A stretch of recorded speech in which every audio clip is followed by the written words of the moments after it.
people turned out to watch that than turned out for the Michael Jackson concert in Glasgow Green. Yeah. Because it was the last one? Well, they didn't know that. They didn't know he was going to, nobody put signs up saying last hanging, get it now or miss your chance. But they were big public things. But he was a big guy, very heavy guy. And on carrying his coffin from Glasgow Green up to where he was going to be buried, the bottom fell out the coffin and he crashed to the ground. And this is Glasgow. Somebody ran over and stole his boots. Well, he wasn't going to need them. And you see a picture, I wish I could show you a picture of this guy. He looked like forgive me, but he looked like a Mennonite. He had this big beard and stuff like that. So no, he's not one of my ancestors. So let's just see what we can do. The father's name. Do you know where they came from? Still don't know. Yeah, but before Ireland. Right. This isn't going to work. We can't do Irish stuff on this, right? I'm good. But never mind. Let's pick a Scottish. There are ways to do Irish stuff. I could tell you about that, but it's not on this side. So let's do another one. Let's pick another Scottish person. Well, that's a problem here because we have the idea that these folks came from Scotland through Northern Ireland on their way to Pennsylvania. They were Samuel Milligan and Sarah Jardine. Okay, let me. And we know down from them, we don't know. Now, when did they come? They would have been here in the 1770s. Right. They were, as far as we know, we had the idea that they were born. She in 1737 and he in 1727-ish. What I'm going to do is, I'm just going to put in the surname Milligan into the old parish records. Am I spelling that correctly for you? Right. There are many spellings. Of course there are. Now, one of the things I can do is I could put in, for example, surname variants here, and it will pick up Milligan, Millican, Milliken, and all those things. And from 1538 to 1854, let's just see how many Milligans and variants have been married in Scotland. And we know her name was Sarah Jardine. I'll come back to that point. Okay. Thank you. This is slow. 14,000, right? Well, that narrows it down. But let's take it back to the earliest possible time. Let's go from 1530 up to 1600 and see how many there are. Because what I'm hoping to do here is to find out where they are, right? We're going to find out what? Where they are. Oh, there's only one. Oh, that's lucky. I now spend. Actually, I'm going to pull that forward slightly. Sorry. Let me do this again. Let me expand the time scale so that we get more results. Let's go to 1665 for no other reason than London was burning that year or something. How many results do we get? These are 15 marriages of somebody called Milligan in Scotland in that time. I spend 1 credit, right? So you owe me 20 cents at this point, right? Okay. And let's see what we can come up with. Now already you can see it's picked up quite a lot of variants. Please don't worry about spelling variants. Do remember that for most of history, nobody was in charge of writing down their own surname. Some official did it, and they would write down whatever they saw and whatever they liked. Now, isn't it interesting that they are almost all in the same part of the country, Dumfriesshire, Dumfries and Galloway? What's that all about? Why are there so many Milligans down there? Is that because that's where the surname originated? Is it because they're all the same family? Actually, they're clearly not, because they're all in different places. And is it because they're Irish who came to Scotland? Or is it a name of origin in Dumfriesshire? I'm just going to pick one and show you what the record looks like. This is quite random here. Let's pick a male Milligan. What about John Milligan, who married an Agnes Douglas? Shall we look at her, just for fun? So I spend 5 credits, with $2. Okay. And, and we get a page image of that page in that register.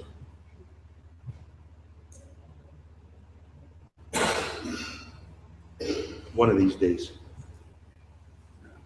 Why is the internet so slow? Is it like uphill to get here or something? My phone's doing the same thing. Yeah. It's maybe an outpost of civilization. You know, I was doing this for a Canadian lady a few years ago, and I discovered that she had to find out who her Scottish ancestors were because she wanted to join whatever the Canadian equivalent is of the DAR, you know, that sort of thing. And I found them, it was no problem. Discovered that the father of the immigrant ancestor was illegitimate at birth. So I told her, thinking she'd be interested. She insisted that I go into the register office, find that record and have it removed so that no one else could ever find it. Now, here you go. Oh, fabulous. I'm glad this has happened. What we have here is challenging writing, okay? So, here's this thing here. Where is he? Where is he? Let's find the guy. 1/1/1622. 1st of January. It's going to be at the top somewhere. Well, almost doesn't matter. We can pick anything. This says Robert, that's actually Mitchison, and Elizabeth Brown were married on the 17th of August 1621, and then it gives the name of some witnesses who may well be relatives, etc., etc. And that could be a clue for you. Yeah, that's not bad. It doesn't give you a tremendous amount of detail. I would have hoped to find a record that had more detail in it. And to be honest, the later in time they are, the more detailed they become. Let's just pick another one just for fun. Here's a Janet Milligan who married a William Williamson in 1661. And with any luck, there will be more detail in this one, but there might not. Just do it, will you?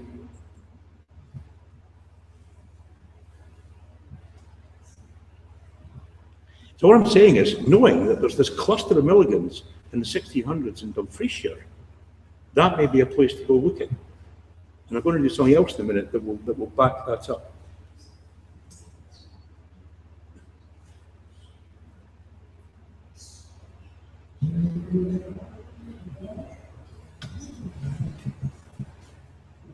Okay, I'm bored with this. Never mind.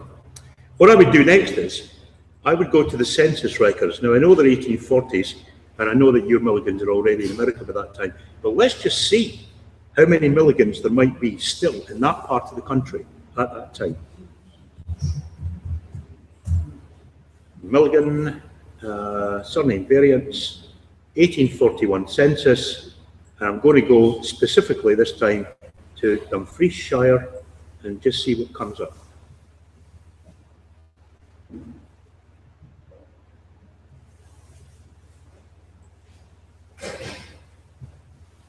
$290. That's a lot of Milligans. We're just going to look at the first page of this, see what it looks like.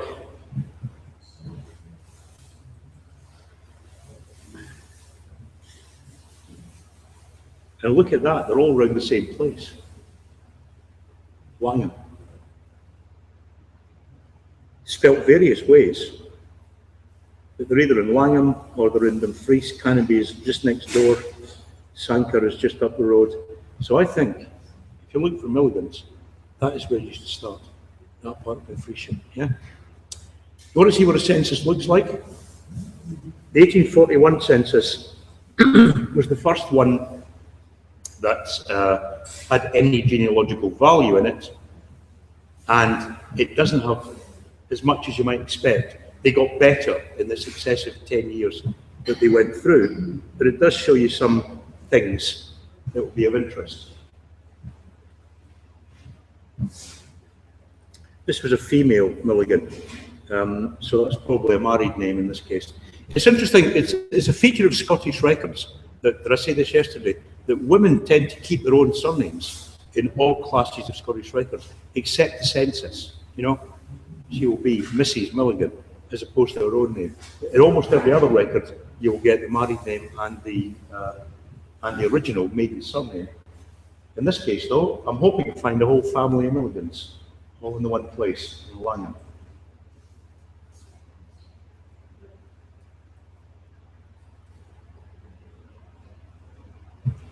John, could you just go outside and turn the aerial slightly so that we can get faster in there? Just hit it, grab it right. Bruce, how much you already loaded last night? Exactly. Yeah. The combination of the words last night and loaded are not two that I want to hear just at the moment, thank you. I wasn't going to say that. It's like watching paint dry, isn't it? It's always faster than this, I'm sorry. It says 0% of this meeting is not. It doesn't want to be seen.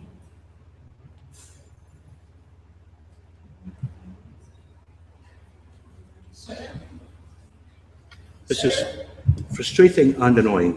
I'm going to reload it and see if that helps. Excuse us, we were wondering what are credits? Right. They came in after I said that. Right? Sorry. When you go into Scotland People, there's no subscription. It's all pay as you go, right? And you buy credits in 30 credit bundles, which cost £7, about $11. Yeah, costs you 1 credit to do a search, costs you 5 credits usually to see a document. So for the time you've done a couple of searches, found it and got the document, you may have spent 10 credits. That is about $3 or $4. That's not bad. Yeah. You try this in England, by the way, and first of all, you can't see the stuff online. You have to actually write to the General Register Office, pay about £20, and wait for it to turn up in the post. They are so far behind us.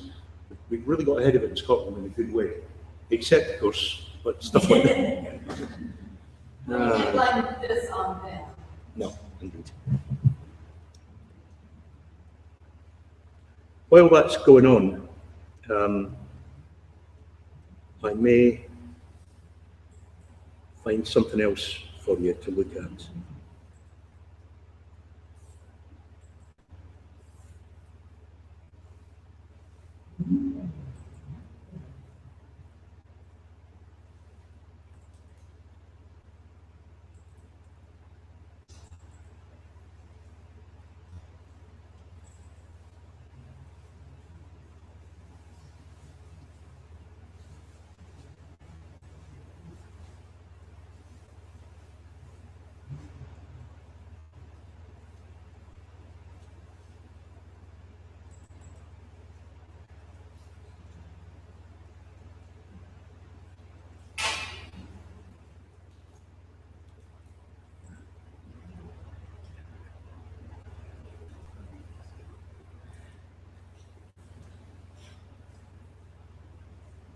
Yeah, okay, forget that.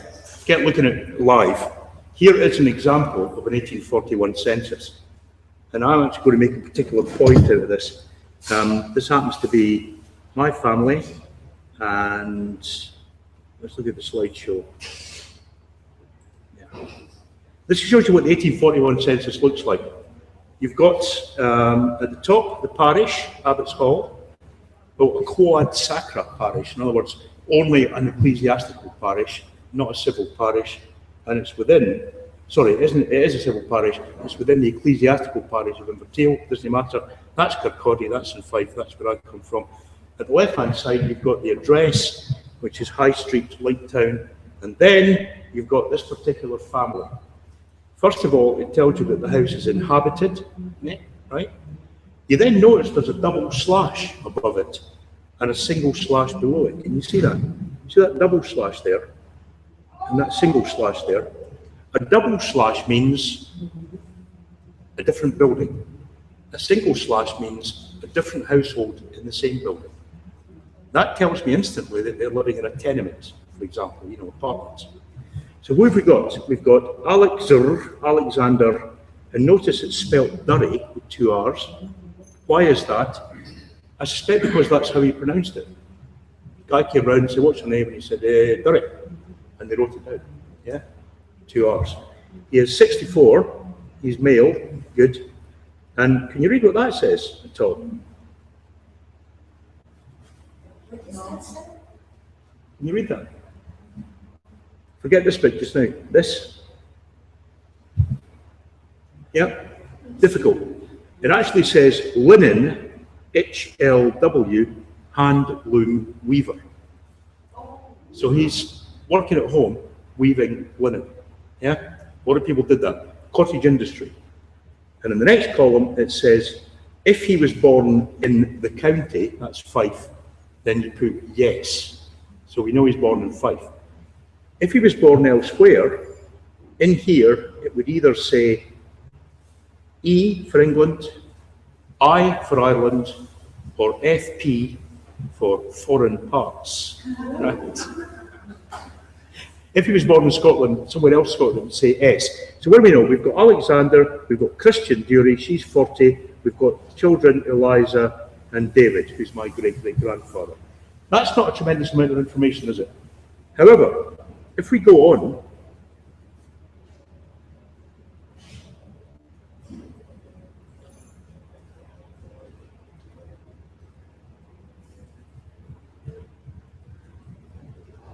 try to find the next one, excuse me.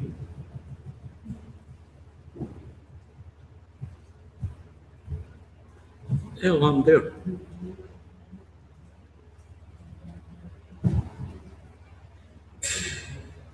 Oh yeah, here we are. This is the same guy, David Dury, who was the son in the 1841 census. This is his marriage record. Now, Scottish marriage record is an incredibly rich resource. It says here the date, it says where it took place, and it says they were married according to the forms of the Church of Scotland, or Free Church Scotland, or Catholic Church, or whatever it would be. It's important to know the church, because you then know, if you need to go look at the church records, which church records you're going to look at. Quite important. We'll see here that his name is given as David Derry. Again, probably a pronunciational thing. What's your name, son? Derry. So they wrote it down as this, but it's the same guy. It tells us he's 22, he resides in Kirkcaldy, he's a ploughman, and it gives his parents, Alexander, he was the guy in the census, and Christian Lang, her maiden surname, and it gives witnesses. Same thing for his spouse at the time. If we then go to his death, same chap, finally they spell his name correctly, right? David Dury, pithead labourer, widower of Jane Brown. This is the where and when he died. He's 75. Unfortunately, the person who gave the information on his death was Auntie Jeannie. Now, Auntie Jeannie was a really nice woman, but she was not the sharpest tool in the box, right? She gave his father's name wrong, and she confused his wife with his mother. Because, well, that helped a lot, didn't it? Absolutely. It gives his mother as Jane Brown, but already it already says over here, widower of Jane Brown. That's his wife, that's not his mother. Completely wrong.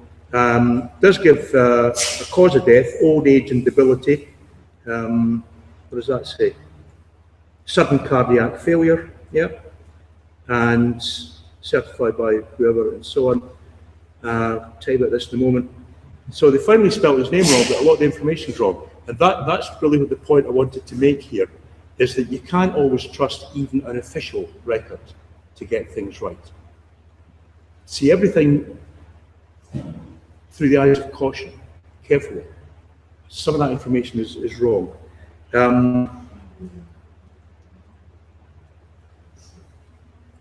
If I then go to the 1851 census, remember in 1841 there wasn't a tremendous amount of detail.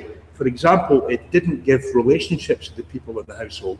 In 1851 they decided they should do that. So what you have here is, this is David, that guy, and his mother, but the surname has been written down as Derry, for goodness sake. However, it does give their relationships. She's a lodger, he is her son. It gives their ages and their occupations, day labourer, carter, and wonderfully, the actual place they were born. In her case, in the case of Christian, ditto means Fife, and can you read that word there, by the way? What is that, Hockey? It looks like Kilcohonquhar, doesn't it? It's pronounced Kinyachar, by the way. So, yes, Kinyachar. Very Fife thing. Just up in the north of Fife, and he was born in Galatown, which is part of Cody. So we're starting to home in on this particular guy. There's his, yeah, that's the 1841 census, 1851, that's his marriage, that's his death, and therefore I've got enough information to build a tree of that guy, even though some of the information's wrong. Yeah? Sort of the point I was making there. Oh, fabulous. We're back to the Milligans. It's come up. Right? Let me expand this if I can. This is the Milligan we were looking for. Stop me when you can see Milligan. There we are. Yeah. So it tells us at the top this is Langham, Dumfriesshire. It gives the address down here. There's that double slash, which means that everyone between that double slash and that double slash is living in the same building, but they are in different households, like that, for example. So there's Robert Milligan, and he is a joiner, yes. There's Agnes, his wife, there's John, James, and Davy, right? That's 1841. And kind of interesting, they're living next to a clergyman. And they were all born in Dumfriesshire. So they were all born in Dumfriesshire. So, coming back to the Milligans, thank you for your patience. That would suggest to me that that's a place you should start looking for your Milligans, in Dumfriesshire. Now, we know that most of the people who went to Ireland came from the west of Scotland, southwest of Scotland. So that's probably how they got there. Okay. Right. Let me look up another class of records. Remember I was saying yesterday that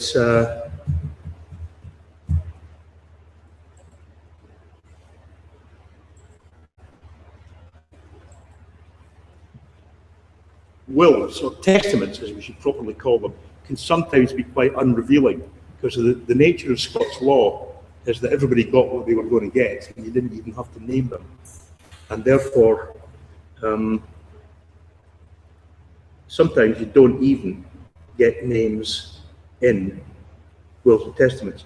And I'm kind of hoping there'll be one that we do get a name for. I'm just looking up all Milligans who've left some kind of testamentary document, and there are 532. If I wanted to restrict that to Dumfries, for example, I could do that, but I could also put in there something like an occupation or an address if I knew it, or something else that will be captured in the database, and it would tie it down. The first thing they did when they got here was build a Presbyterian church. Right, and I'm sure you know the story about the two Scottish carpenters who were shipwrecked, and they found them. They came to get them about 10 years later, and when they got there, there were 3 small churches had been built on this island with these 2 guys. And they said, that's interesting, why did you build 3 churches? They said, well, that's the one I go to, that's the one he goes to, and that's the one we both don't go to.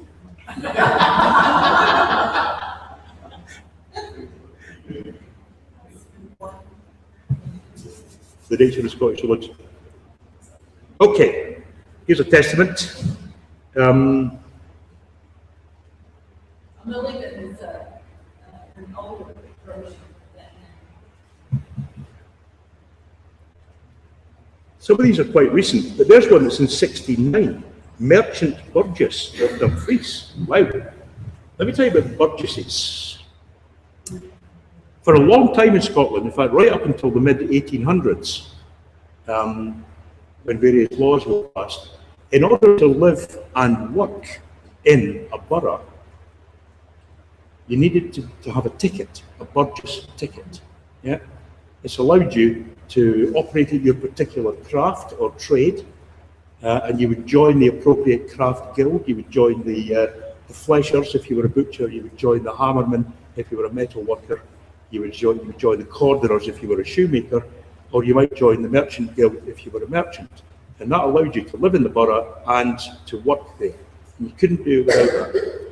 So this guy is a merchant burgess. He's left a testament testamentar, an inventory. It's 2 pages long.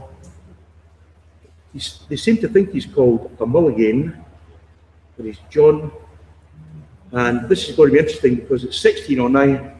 The handwriting is going to be slightly challenging, I'm pleased to say.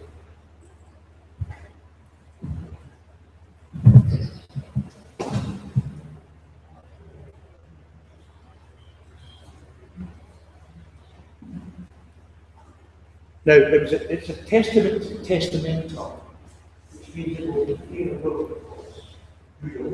That is what we mean. What you think there is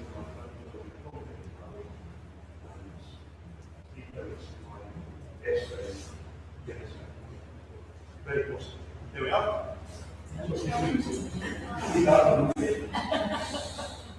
That's what it says. It says the testament testamentar and inventar in which gave such a money and debts pertaining to the unwild John Milligan, who died, etc., blah, blah, blah, and so on. And just for fun, let us scoot down to the bottom of this and find out, oops,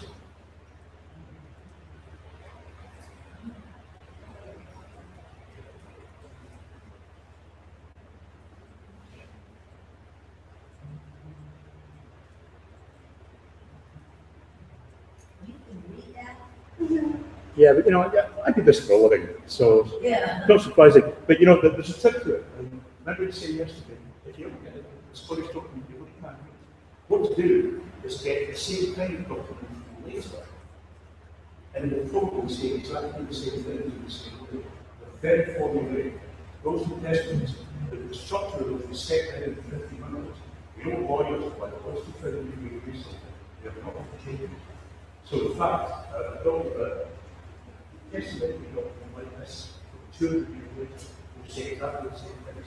So you can actually do this in the sleep and read along the words and find out exactly what's going on. It's no great trick, and I may need to go to the next page. I will go to the next page, which is. You have a lot to say. Sorry? You have a lot to say. Well, he maybe had a big inventory. If he was a merchant, there's probably a lot of stuff in his house. Yeah. But what I want to do is to find out how much the guy's worth, because that would be interesting. Right at the end of all this, there will be a summa inventarii, the sum of his inventory, and if we ever get there, it will happen.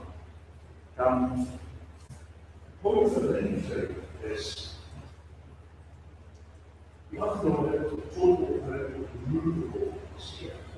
This is not the case in his house, even land, but any real property. The dollar is movable.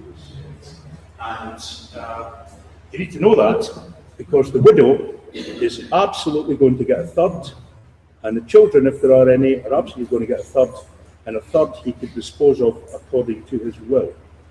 And there we are. This is the sum total of what he is worth. Debts going in, debts going out, costs of things, etc. And down here, we will have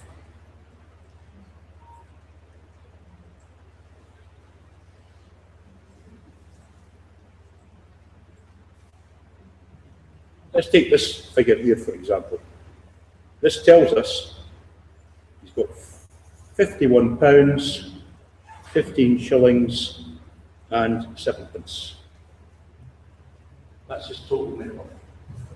That's about 25,000 dollars. I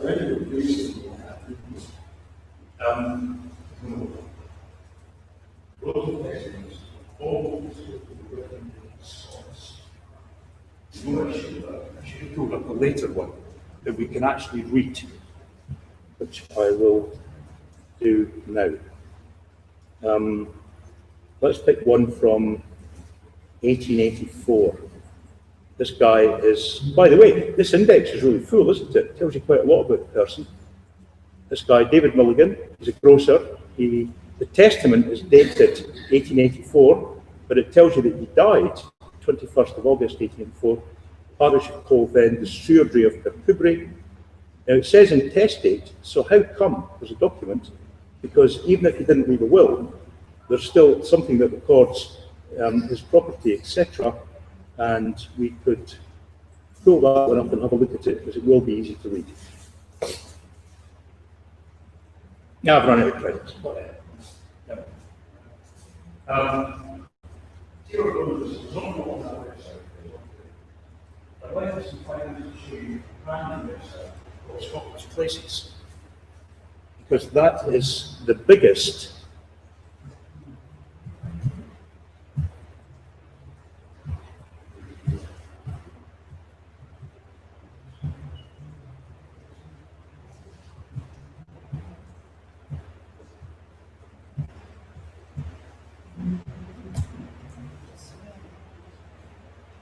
this is the biggest Unknown genealogical resource.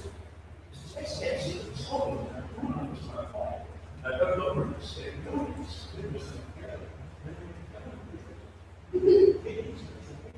information. It sounds like it's all about places, because that's what it says in the name. But in fact, it's mostly about people. And it has a whole load of really interesting things, such as, let's just pick one thing. If I go to our resources, it will have the historic tax rolls. Tell you what we'll do, we will go and see who is paying tax on having a clock, a gold watch, or a non-gold watch. At this particular point, in the late 1790s, and I'll just pick anywhere for fun. Now let's go to Dumfriesshire, see if any Milligans have got a watch, you know. How do they know you got a watch? Right, so a guy comes down to the house and he goes, Got these watches. Really? And it just says, Said right, watches. we watch this stuff. And it's the original box. You can see it if you go to the original. Got the watches are. People used to invest on that. So it wasn't a tax. Not being watch tax. Go ahead and see four watches. And many of those are one watches. That was part of the easier than extra writing of 2 billion watches. Window tax, easy to collect, go to every the what you did, of course, didn't work with window tax, is they would bring up windows. And then you paid for them. The Prime Minister would investigate that tax for the intent. And these are those best stories. They're a neighbour, and you go to Charlotte Square, so tell them problem is actually problem stood up. You go for it.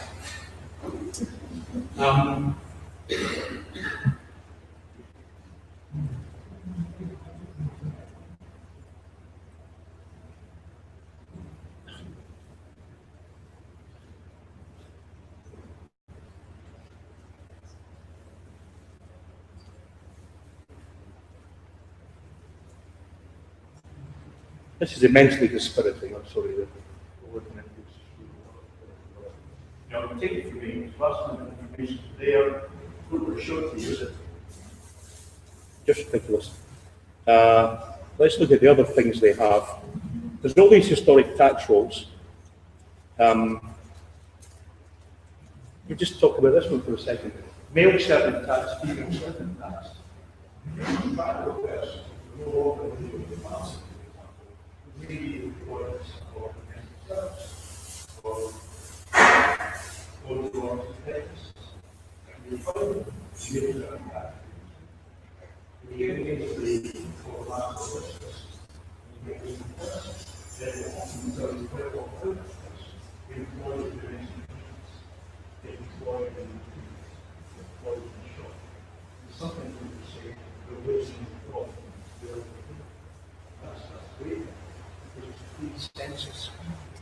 The other thing they have there are Ordnance Survey name books, and these are records of places. So if you're trying to find out where a place is and know something about it, then you did the Ordnance Survey maps.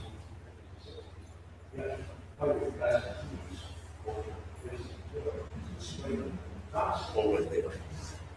And if you wanted to look at the borough registers, you know everybody who lives in the borough is what to say. And they started, you know, going out and they started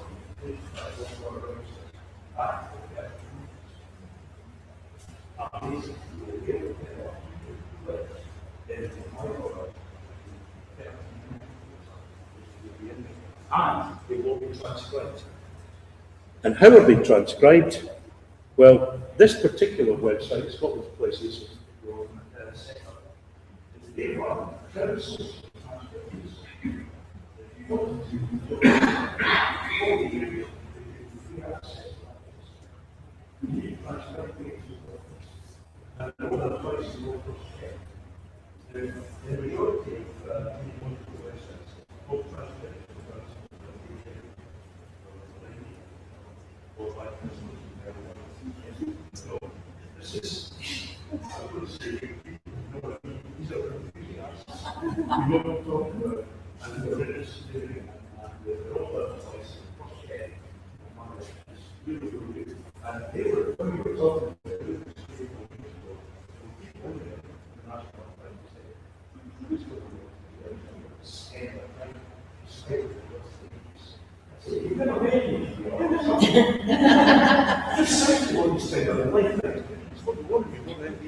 And there are literally tens of thousands of people actually doing this.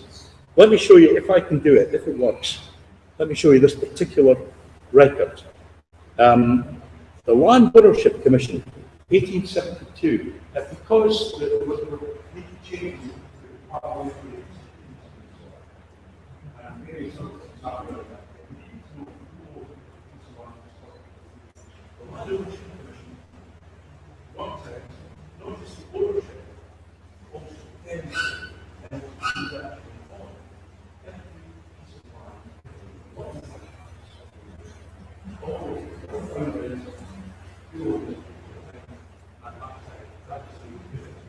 if this is going to show me it, then it will show me. There we are. Let's go to Argyll Shire. Nice place, why not?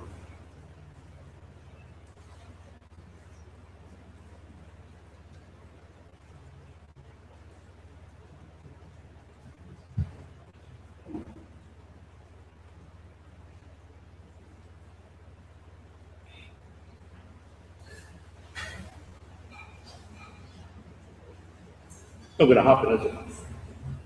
I'm sorry. But you have this one, and it's say order.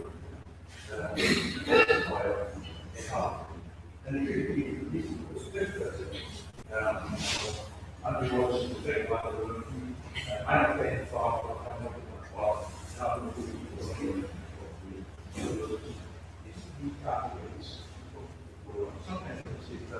sometimes different. That's rather good. Can show to you. I'm really sorry. It's not working. However, the final thing I will show you then is a set of records I was talking about yesterday, which are the retours of services of heirs. You were asking about Latin, so I'm going to show you some Latin.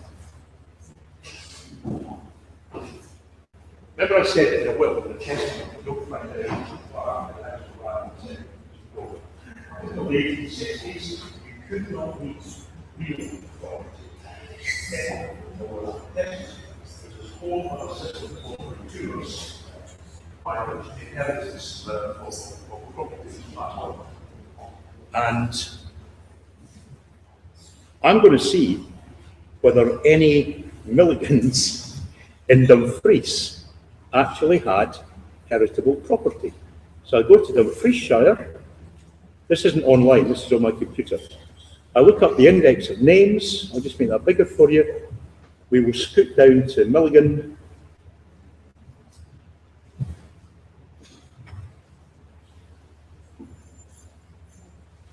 Yeah, no Milligans, right?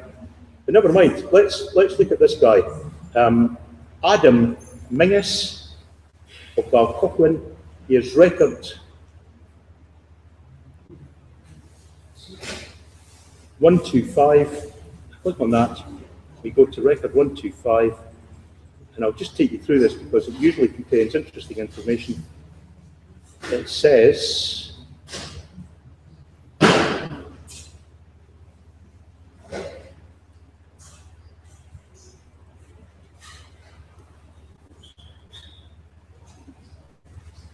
It's quite a small record. Bigger for you. Now this is in Latin, but it's a fairly restricted vocabulary in Latin. Now let's do it. January 25. January 26th and 27th, that's not the date, that's the date it was registered and transferred to Edinburgh. And it says James Mingus of Enoch. Now we say all that means character possession. Just looking there, just head, say head, just looking to see heart. That's of Enoch, the heir male of Adam Mingus of Caucus, his father, was God with the land and barony of Enoch, with the advocation of the altar of Blessed Virgin Mary under the Church of God's Ear. My goodness, I'm glad that much. Very good alive with this, sir. It is. Children of the righteous filling up that's our virtual right. The daughter of the brother of the grandfather. That's right. The daughter of the brother of the grandfather. I was everything else. So that's one of those things there that you all have. It is very restricted. That's a big one. This one says Patrice, that's fallen. One of the reasons Patrice is built up, that's one of the two. But let me just pick out a couple of things out there. First of all, he has inherited from his father, Adam Mingus, well, from these lands, it's a man. Scotland has nobody knew this before. Nobody knew it. I just go on and she went to look at one day. In fact, whether we accept this matter, we were all kids. But finally, I think that's not the same. And they get you. I reckon they do something and there was a food trade or terrible possession, there's with the sources one. He's a buyer. What's a buyer? That's not even buyer, it's feudal buyer, which means he is an immediate crown tenant. Some point of federal decree has given them the right to control this land for But he's buyer would use this system for himself. Even if you buy the part of the system, because with it came rights and responsibilities. You have to do this. You have to do all of it. Effectively around resource you buy. You also have the right to punish triggers right up to capital. A buyer who wasn't control gets in dollars. Back to the budget for the paying times and running the trade.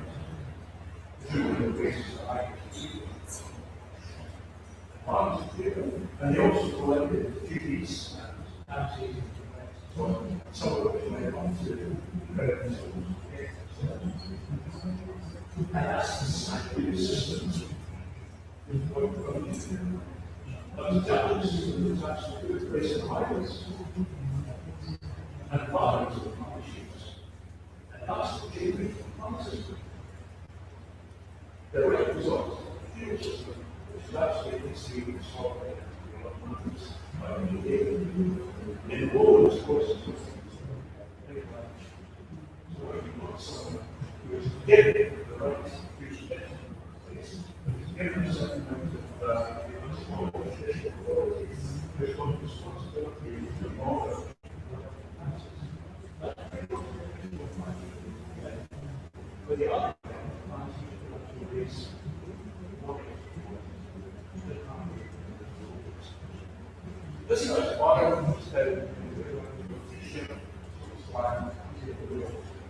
All that ways of the process, they have to do this.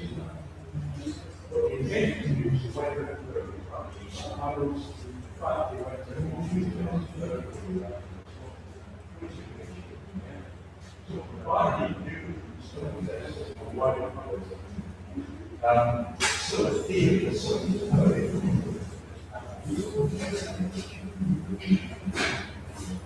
anyway, that's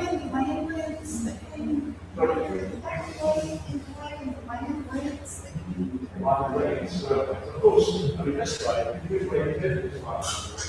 So anyone who wants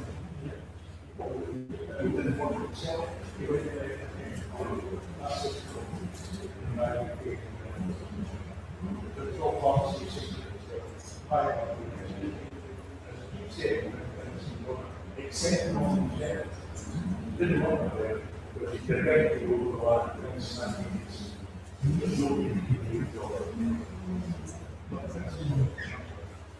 and a couple of times,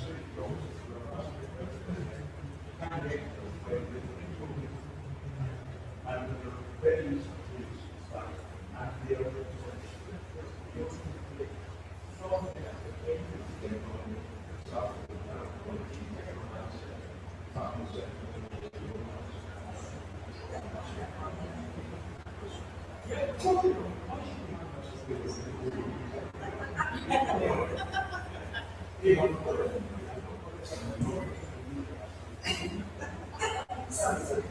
One thing I would say is, you'll forgive me if I do a bit of an advert, but I used to run, I'm still slightly associated with a whole bunch of courses. It's not like it's quite a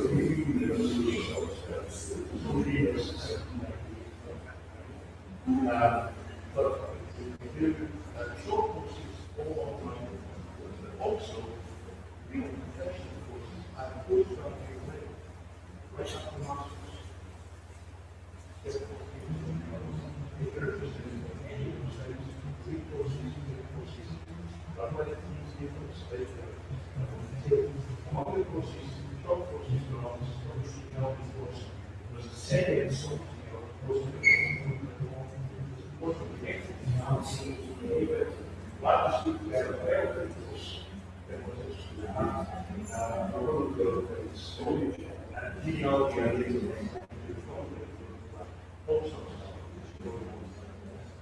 so it's not like this is not there's something that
oh yeah, I should just say, you go to Caucus, that's what you do.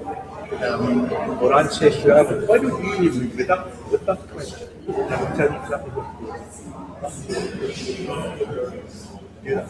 Okay. I think I'm a religion Baptist.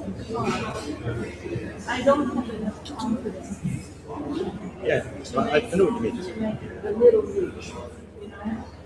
with your experience, you're going to get to the things that I'm not confident. Well, we can do that. I can make you believe that I'm going the wrong way. And if we search these under Belfast, I know people who go to the records references, quite readily.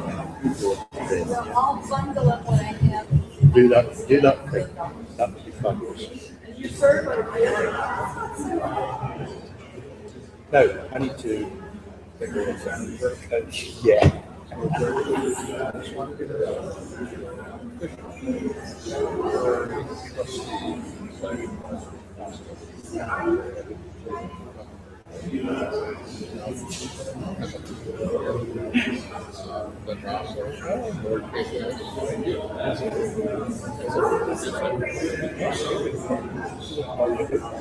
Well, you work that out amongst yourselves, but we would be calling on Yes, indeed. they know that because they were me.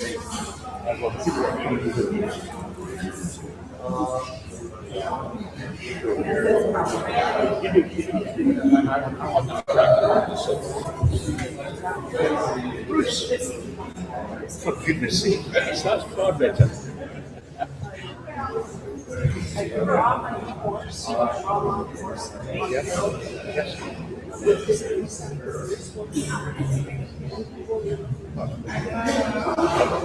to be a different kind of course, but the energy course is going to include genealogy and that's been quite hard to get people to do stuff. It's not everybody. I've absolutely no idea what the prices, but they're not, I mean, just go to the website and give an idea of something. Oh no, can't do your own speed. Your own speed, I'll tell you. In a co-op with a bunch of other people, so there's lots of they're not that stuff. I can't bother on this kind of online teaching because there's a bunch of documents we get all that content and see it later. It's not like that.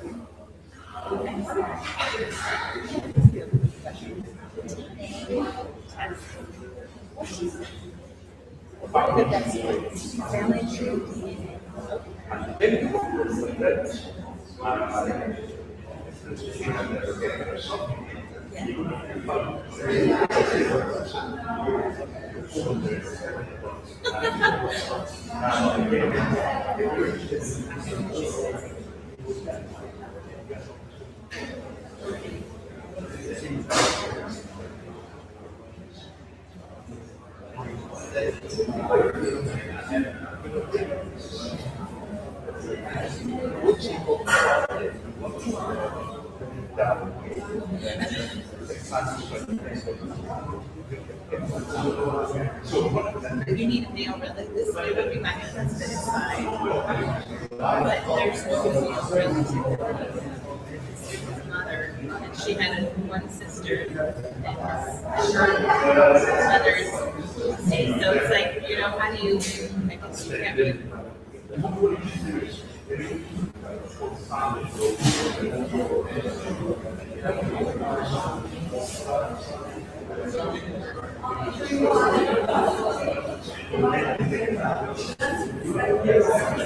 Okay, so family finders, that's what we start.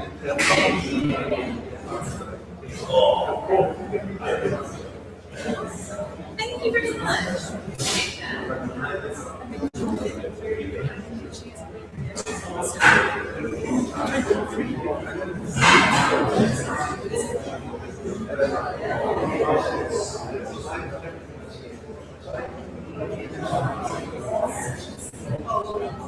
So, do write down your email address for me on something and take it. Get them to talk more today, will you? Sorry? Get them to talk more. Get them to talk. Oh, today, yes, Yeah, we should. They're all right. Yeah. It's just if they talk more, we give us a bit of a break, but also I think they're small enough. You're absolutely right. I'm almost got a circle, but not. The other two said the same thing. No, not yesterday. I think it was too big a group. Yesterday we do that, but today it might be a They bit. can interact. One business card with me. And right on the back, what I'm supposed to do for you.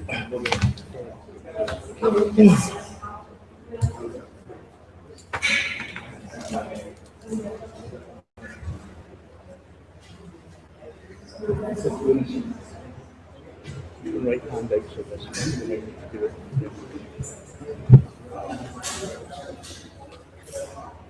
I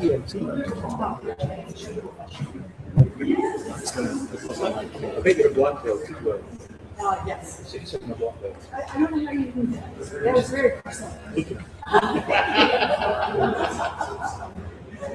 Thank you so much. Open up for some fresh air. Yeah, I get it. I know what fresh air you'll be going for.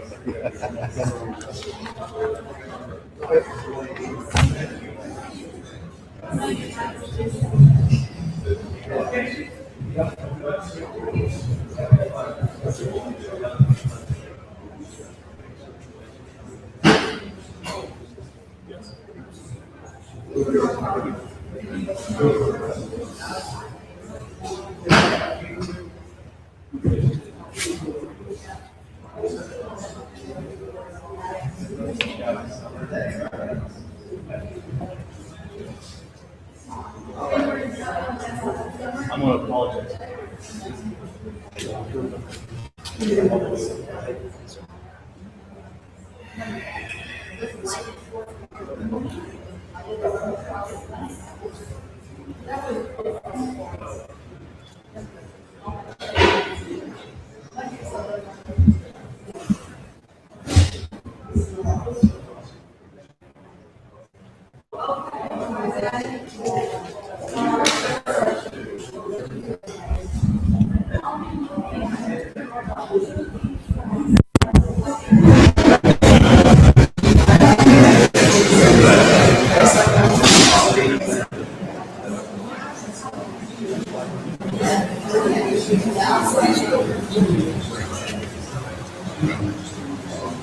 Yes, it's safe.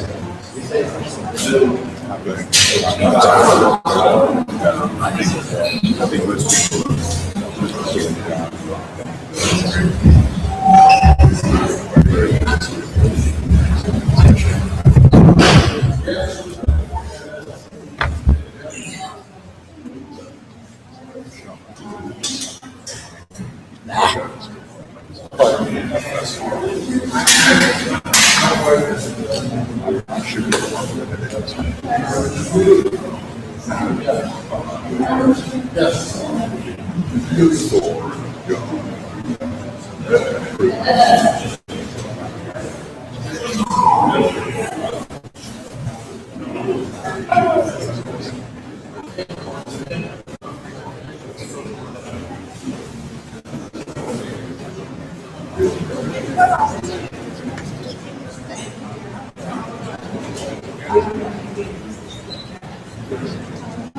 Sir, could you just do testing, see if they can hear you?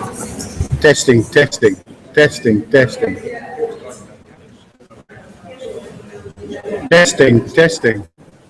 Thank you. I'm going to try to move The this, new mic. Is it? new mic. Good. This where age is getting the better of me. They're like, "Oh, you're young, you can do this." You know about technology, right?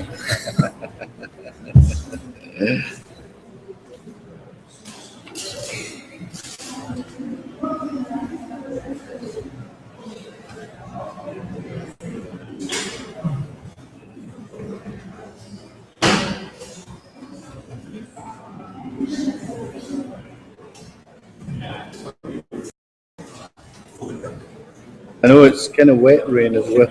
It's wet rain. It's not. I'm getting hungry.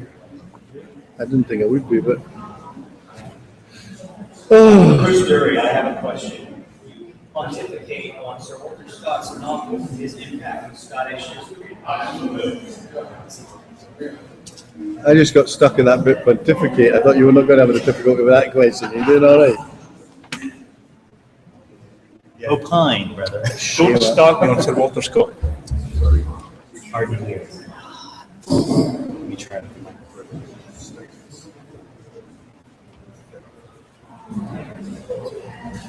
Okay, let's test. Can you hear me now?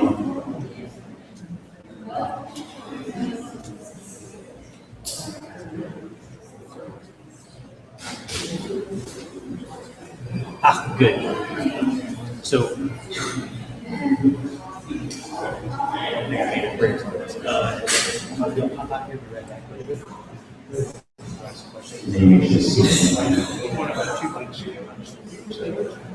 Well, I'm supposed to be working right now. Give me a second. No, I was joking. But I was reading Waverly yesterday. Oh, it was a fine novel, but it is a novel, you know. It is a novel. It's taxing my French and my Latin at the same time. Tales of the Grandfather is not history. That you have to remember.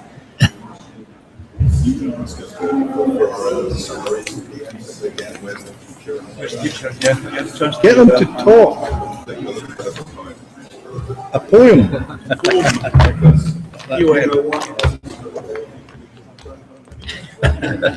Well, I'm not having that. I'm going to give them a song then, if that's the case. I'm not being up. Oh dear. We should try that. I think we should try it around maybe a circle or something. Yeah, yes. Get everybody. Most of the same things and most of the same order. But I guess all of us have had a chance to think about what we did say yesterday and maybe had some other thoughts on it. So maybe some new, take the hat off, and maybe some new sidewalks to this. I had to get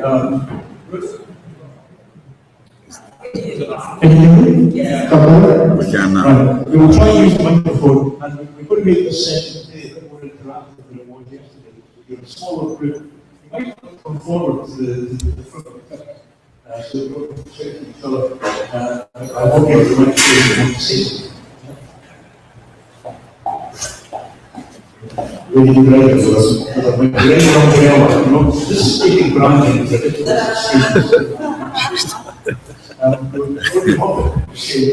All the thoughts of producing a range of branded plant Wellingtons could have been unfortunate. Right, we have assembled only the wings. This amazing array of grains trusts. I've got a brain freeze, I think. No more wine, King of Wines from Scotland. More wines since 1318 was limited to Europe. On the Sunday of the line. We have Sir Martin McGregor, who is Thursday 24th. of Clan Gregor. He's also chairman of the Standing Council of Scottish Chiefs and Families, sort of. I suppose the chiefs, that's wrong. No, that's no. I think there'll be a mutiny if I was described as that. I mean, I want to find it for also the Society of Scottish Families. Most of them have got to ones. They're active in Scotland, but most of them don't live in Scotland. They're taking Australians to that and so on. And we're going to try and address some of the things which interest, amuse, and perplex us in the business of clients and families, chiefs, and we'd like a language section, as it were, and questions from somewhere.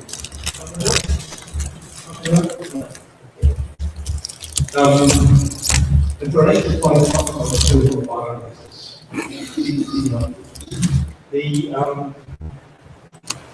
We're going to try to get down the most of that sort of thing. And we're going to begin with the whole business of it. Is there a difference between client and family? Who decides which and what distinctions are?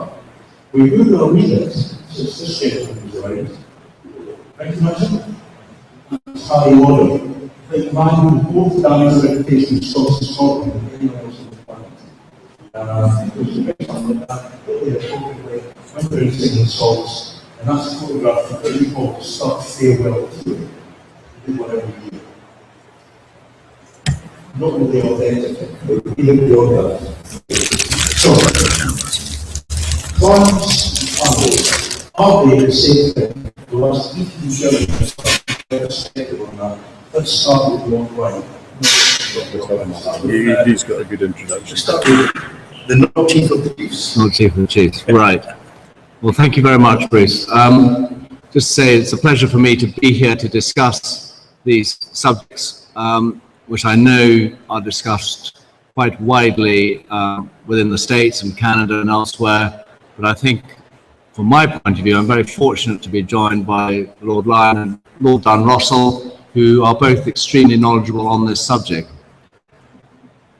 I would say, what is a clan and family? I think Scotland should be divided sort of as follows, without being too prescriptive.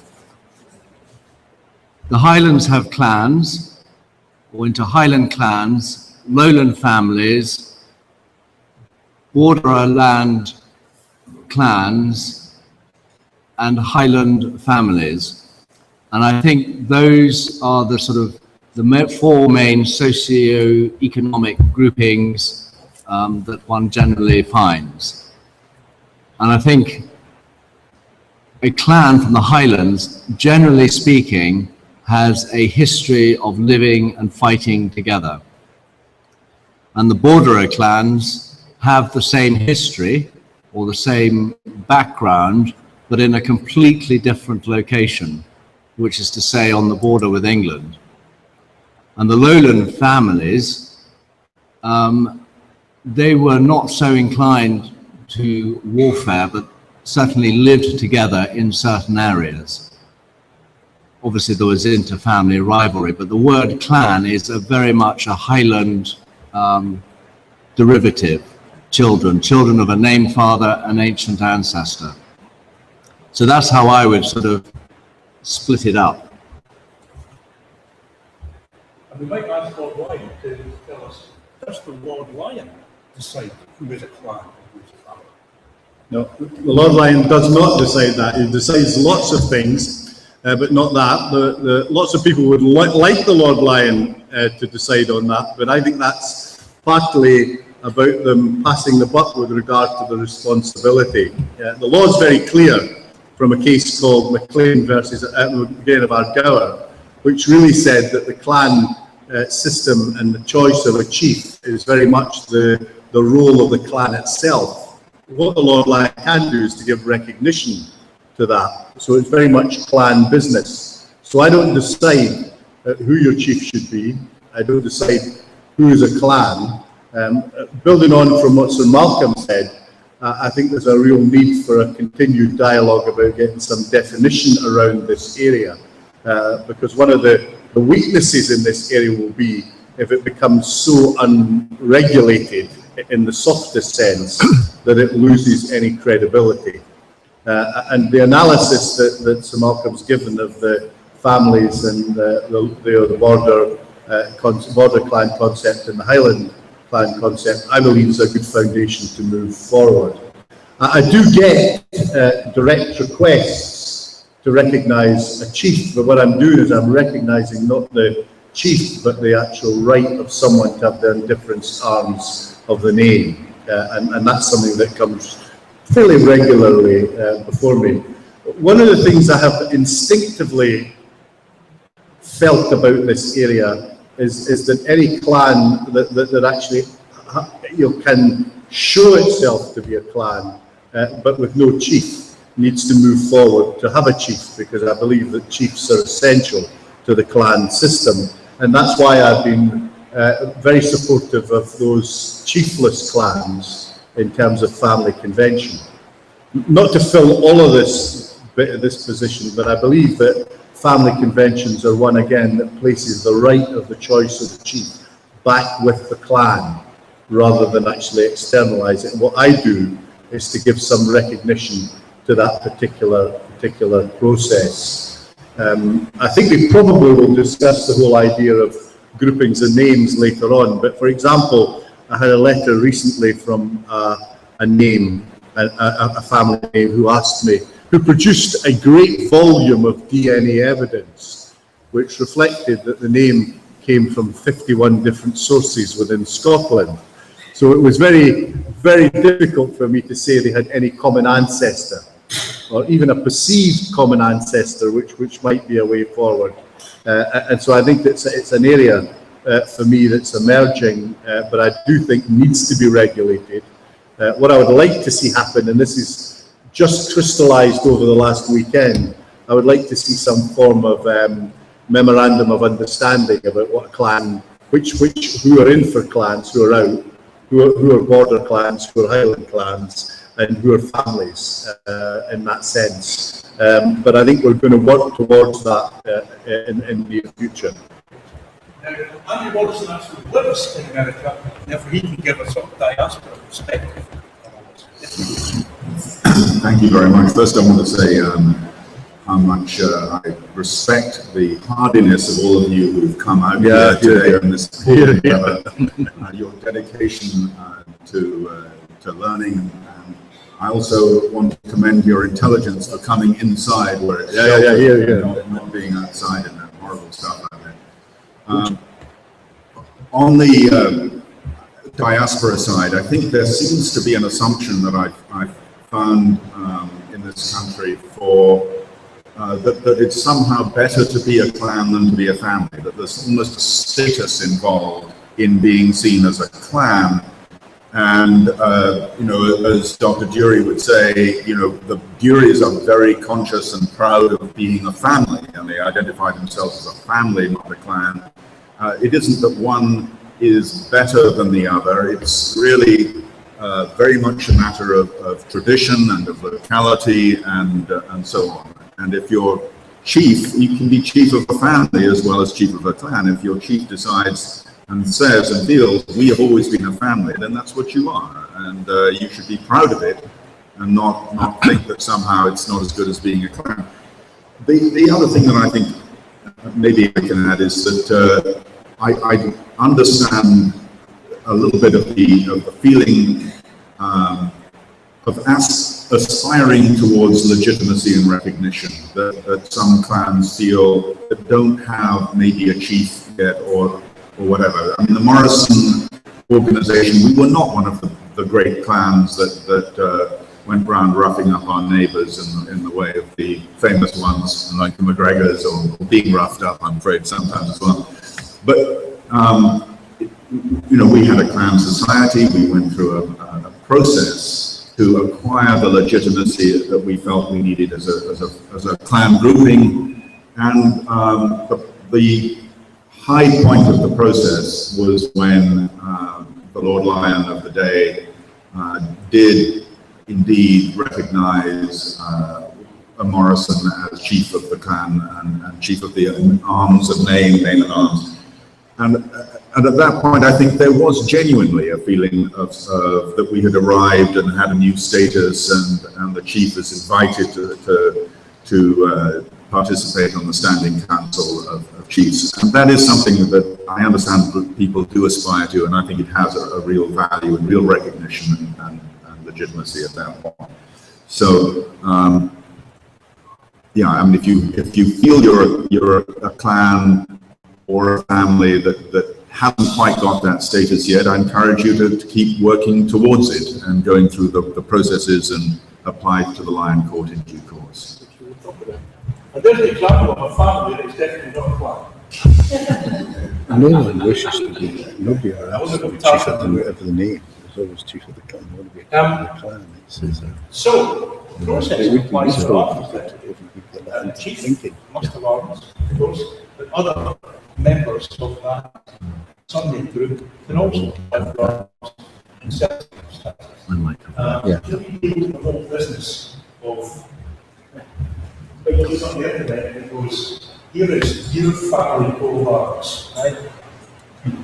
Lord Lion will now shout for an hour and a half. Well, just let me say that I won't shout about this too much, but there is no such thing as a family arts coat of arms. It's individual people's coats of arms. When you see a clan chief's arms, they're his arms. We give permission for usage of bits of them and apart them, but it's an individual thing, and it's a process that's actually regulated by law in Scotland. While there are other heraldic courts, Scotland's the last place in the world that has a regular sitting heraldic court. And I deal with a region of 100 plus petitions a year in terms for grants of arms and contested cases and a whole variety of things. Now I say that because it means that the petitions that come before us have the force of law as well. So, and it's integrated part of the Scottish legal system. Nowhere else does that take place. It's a historical anomaly in many ways, but it's something that I would guard very preciously in terms of keeping us within the kind of legal system of Scotland. An example of that, just to give you a wee bit of insight in, that for the first time in a long time, I joined the procession of judges at the opening year of the court and put on my judicial robes, which are the best in Scotland, absolutely the best in Scotland. But it was a way of me saying I still saw the court to be part of the legal system. So it is a legal process. So the first question that I ask of someone to prove, if you like, is, do I have jurisdiction to grant you arms? Now, what you should realise from that is that I'm a pretty inclusive person, so if I can establish jurisdiction, I'm happy to do that. But if I can't establish jurisdiction, it would be breaching all sorts of rules and laws for me to just fudge that issue. So we need to be able to get you within the jurisdiction. And the first question is, are you a virtuous and well-deserving person? Well, let me say, Bruce Jury's got arms, so where do I go?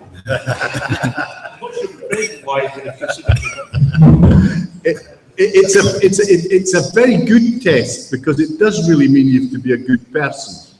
But the actual reality of it means that you would have to be a pretty bad person before you would not come under my jurisdiction because of that definition.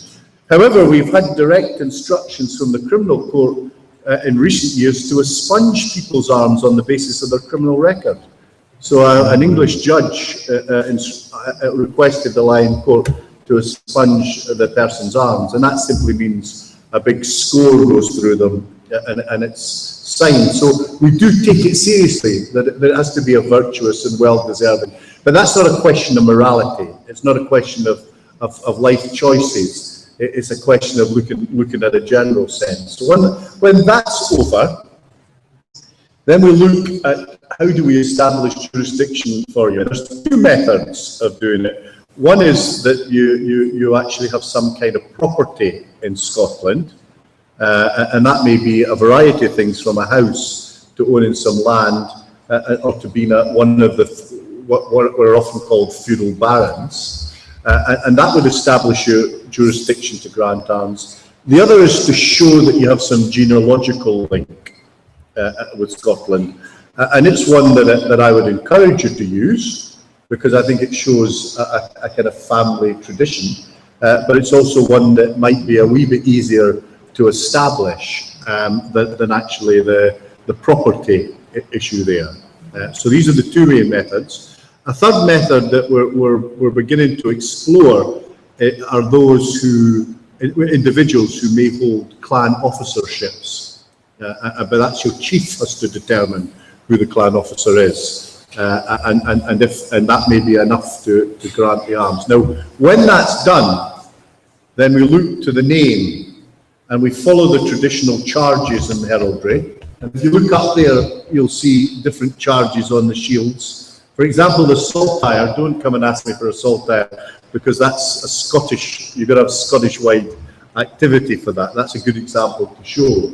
But we'll try to follow your family name in granting your arms. So if you were a MacGregor, then you would look to the MacGregor arms, which are the end ones. That's the very end one here.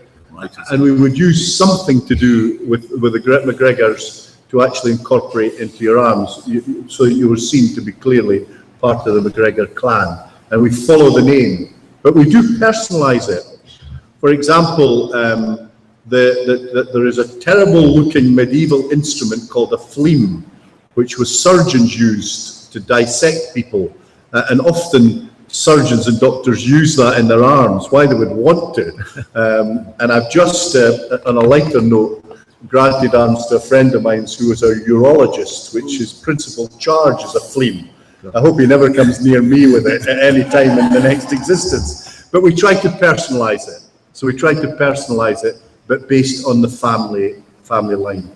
The crest, which is the bit above the helmet, is often something you have a lot of flexibility with, as is the motto. But if you claim to be a clan member, then you want to give an answer to your chief's motto often.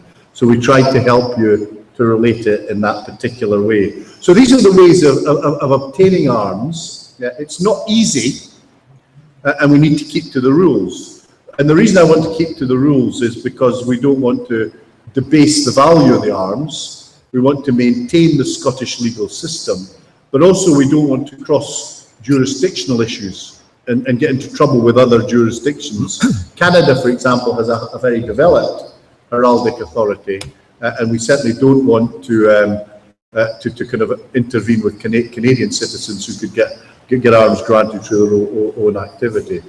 The armiger's site is probably as good a site as any to actually get the frequency. And it has a great picture. And it's got a great picture on the front page. Bit scary, isn't it? I would like to go out in the rain with that on. But they have a good frequently asked questions. You can make the application yourself. My suggestion to you would be that you got someone to assist you at pretty low cost to take you through. One of the areas I didn't look at yesterday, we can go back to the question of genealogical proofs, is who gets supporters. Very few people get supporters because that's a rare issue, a rare award. Examples of that's just because it's on there, is that recently I've just granted supporters to the burgesses of the city of Aberdeen because they're 800 years old and they were based on a charter from the king. So there was a reason to do that. The other thing I've just done recently is one of the Scottish-wide Masonic movements are celebrating a significant anniversary, so they asked for supporters. Lion can award themselves supporters. I'm the first Lion to decide I'm not doing that because I don't believe that the law of discretion allows me to act in my own favour. I think there's a philosophical issue there. But what I'll do is I'll appoint a pal to award me them in due course. But so supporters are actually an add-on to someone of a high rank or high office or significance. And I'm sure Bruce is the man to tell you about what proofs are needed genealogical. But can you just take the message away from that long presentation that I would want to be inclusive if I could. But also you need to prove, you need to provide the material for me to say yes. I'm trying to think of an example for example, just to say that that a book says is not sufficient to prove your links. If you can prove it, if you've got a birth certificate or a marriage certificate, yes. But to say somebody told me that is not going to be significant in proof. Yeah, I first tell you how often people say that the family truth of ancestry and say depending on what happens to what by setting out by the post to start.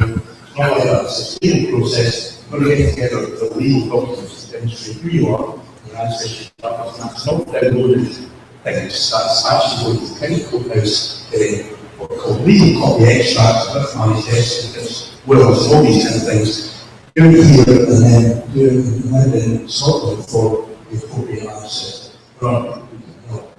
And one of the best places to start is at the Southeast Armigers. ScottArmigers.net. There you go. Look it up. Google it. There we are. Wonderful picture of the Lord Lion on the front page in his full regalia.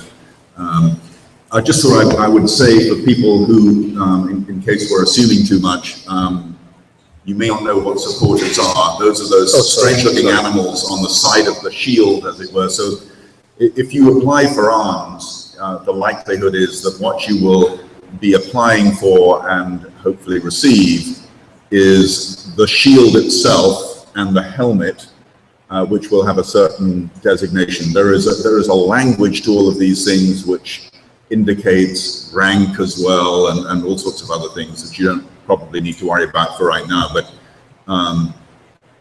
the supporters are rather an unusual feature that only goes to a small number of people under special circumstances. Why do you have a Scandinavian axe?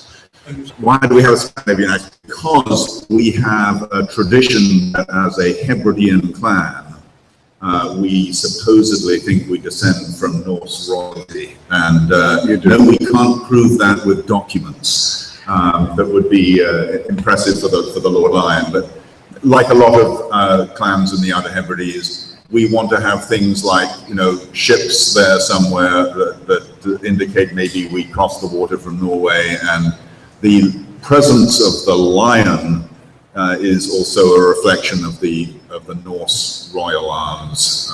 So Morrisons, like MacLeods, all have this fantasy. Maybe who knows? Maybe it's real that we descend from Norwegian royalty of some kind. What about a society getting armed then? That's what I think to talk about that. What needs to be get armed as well? If I may very briefly, Bruce, just go back one to say that becoming a chief, whether you've inherited, whether you're a chief from a long line or a new chief, what the Lord Lion and Lord Dunrossel have sort of described is just simply stage one, and stage two is to be accepted by your clan as the chief.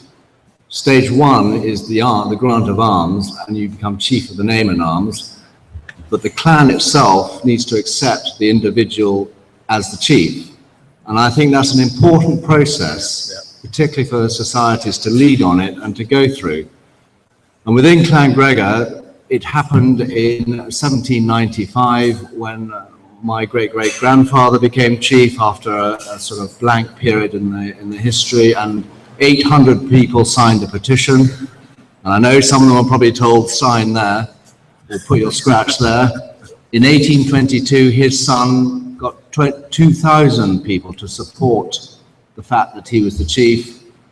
And in 2003, I think I had about 150. And we had a great big dinner in Stirling Castle where the chairman of the society read out a wonderful proclamation. And it's all part of becoming chief. And I think that is a very good role for societies to take the human side of being a chief to reality. So you have the arms and the formal side of it, and into the human side. But on societies and arms, I am a great supporter of the fact that clan societies do have arms, and many do, and that's a great thing because it shows, that they're an incorporated body with allegiance to Scotland and the whole system of Scottish heraldry, and the system from which their clan chief also has arms matriculated. Where societies can go wrong is by assuming that the fact that they've got arms gives them some sort of authority to exert power, if you like, or authority over people that do not have arms. And that is a big mistake. And I know of societies that have tried to play that game in the United States, and it's a big mistake because, one, it brings the society into disrepute, but secondly, it doesn't bring the Lion Court into disrepute, but it brings the fact that you're trying to use heraldry as a sort of leverage on other people that do not have heraldry, and that is not a good idea. But those clans that have chiefs the chief should sort of, stamp on top of that. So I would say that if a society does get arms, be careful, be modest and proud, but in a humble sort of way. It doesn't give you authority to throw your weight around. Thank you. Can I lead on? I want to lead on from what Sir Malcolm's just said there, and a couple of things that, and right from the last point that I think is very significant. The authority I'm given is to grant arms is an authority that's given directly from the sovereign. So I think that it's a very special award to be given to anyone in that in fact it comes from the Crown itself, and therefore my expectation is that people will treat it with that level of kind of gravity, and therefore it shouldn't be something that's misused. And that's really a matter that Malcolm's drawing out from that particular issue. It is actually under the Queen's authority that actually I grant arms, although for a long number of centuries it's completely delegated to the Lord Lion. So I would be very reluctant to enter into a relationship with people through a petition that was going to debase that in any particular way. And the other thing I wanted to do was to reinforce both the previous speaker's position about the issue of clans themselves. It really, again, is not my business. Clans need to choose their own chief, and the chief of the name and arms of the indifferent stands is a matter of proof, but it is up to them to deal with it. The reverse of that is, and this is probably what's new, is that personally, and probably in the office, I will have little time or engagement with scrapping people within a clan. If they're actually not going to sort it themselves, don't come to the Lion office to sort it. And I've taken that particular position out of my work for a number of decades in divorce law, where in fact you cannot win in those situations. This is something that needs to be dealt with and resolved within the clan itself or within the family itself. When we move on from that, then the recognition comes from the Lion office and the structure and the regulations to take that place. Some of the cases that have gone through, the contested cases that have gone through the Lion Court in past years have been hard fought, but I don't know how much they've actually assisted what a clan should be, which is about the kinship bonds. They've often put people off in other directions. And one of the things I know, again, from moving from divorce law into church life, which I'm very active in, it doesn't take long for people to want to fraction off into something else. But clanship should be something that brings people together, not takes them apart. So I'm not going to be, while I will be completely judicial and independent about it, about any case, I'm not going to be particularly supportive of actually adjudicating about internal fights within a clan. I think it's a matter for yourselves to sort it out. If it's about proof, and particularly when it's a genealogical proof for a recognition of the undifferent stands, then I will have to decide on whose proofs are better than others. But I think the context of which that should be evolving is a context of where people are genuinely seeking the well-being of the clan to obtain a chief for its promotion and its improvement in the future. Again, quickly, the family convention issue, the supervising officers that I appoint to the family conventions to assist in overseeing the process of identifying a commander and ultimately a chief, they're there to check fairness and to show and report to me that things have been done in a fair and straightforward way. But I'm also going to encourage them in that new work, which seems to be evolving more, to use a lot of mediation skills and getting people to speak to each other rather than actually use it as a sort of contested position. I mean, if Sir Malcolm, who was clearly hereditary chief in terms of the MacGregors, subjected himself to the clan in terms of the way that you describe, that seems to me to bring a much more stronger position and credibility to him as chief of the MacGregors, that if in fact it's something that's imposed from outside. So that's a kind of long way of talking about it, but it's your business. I can give you the parameters, I can give the recognition in due course, and I certainly can adjudicate on the heraldic aspects of it. But clan members are actually, it's a clan member's job, clan members themselves, to decide their internal arrangements. Yeah. And I'm just giving you a couple of examples here. It's the badge of COSCA, the badge of the Climate Building Society, it's the shield from the arms of the Armstrong Society, it's called, and Armstrong Trust. Armstrong Trust, right, and same sort of numbers, and just for fun, This has actually been following me for the last 8 weeks. I have a procurator fiscal, which is a Scottish term for really a prosecutor, and he deals with the enforcement of the misuse of arms. So again, if you have arms in Scotland, we have the force of the law to actually deal with them. For example, I give you just one example of my powers. I can confiscate anything with a legal arms on it, and one of my predecessors managed to confiscate 50,000 cans of beer. I don't know what happened to them, but he did confiscate them. So there is a force to it, and that's to point the seriousness out of it. Adrionians, this is the football team in mid-Scotland. And that set of arms really doesn't meet the heraldic rules. So the procurator fiscal, to protect them in terms of their identity, wrote to them to say, could we get it registered in a particular way?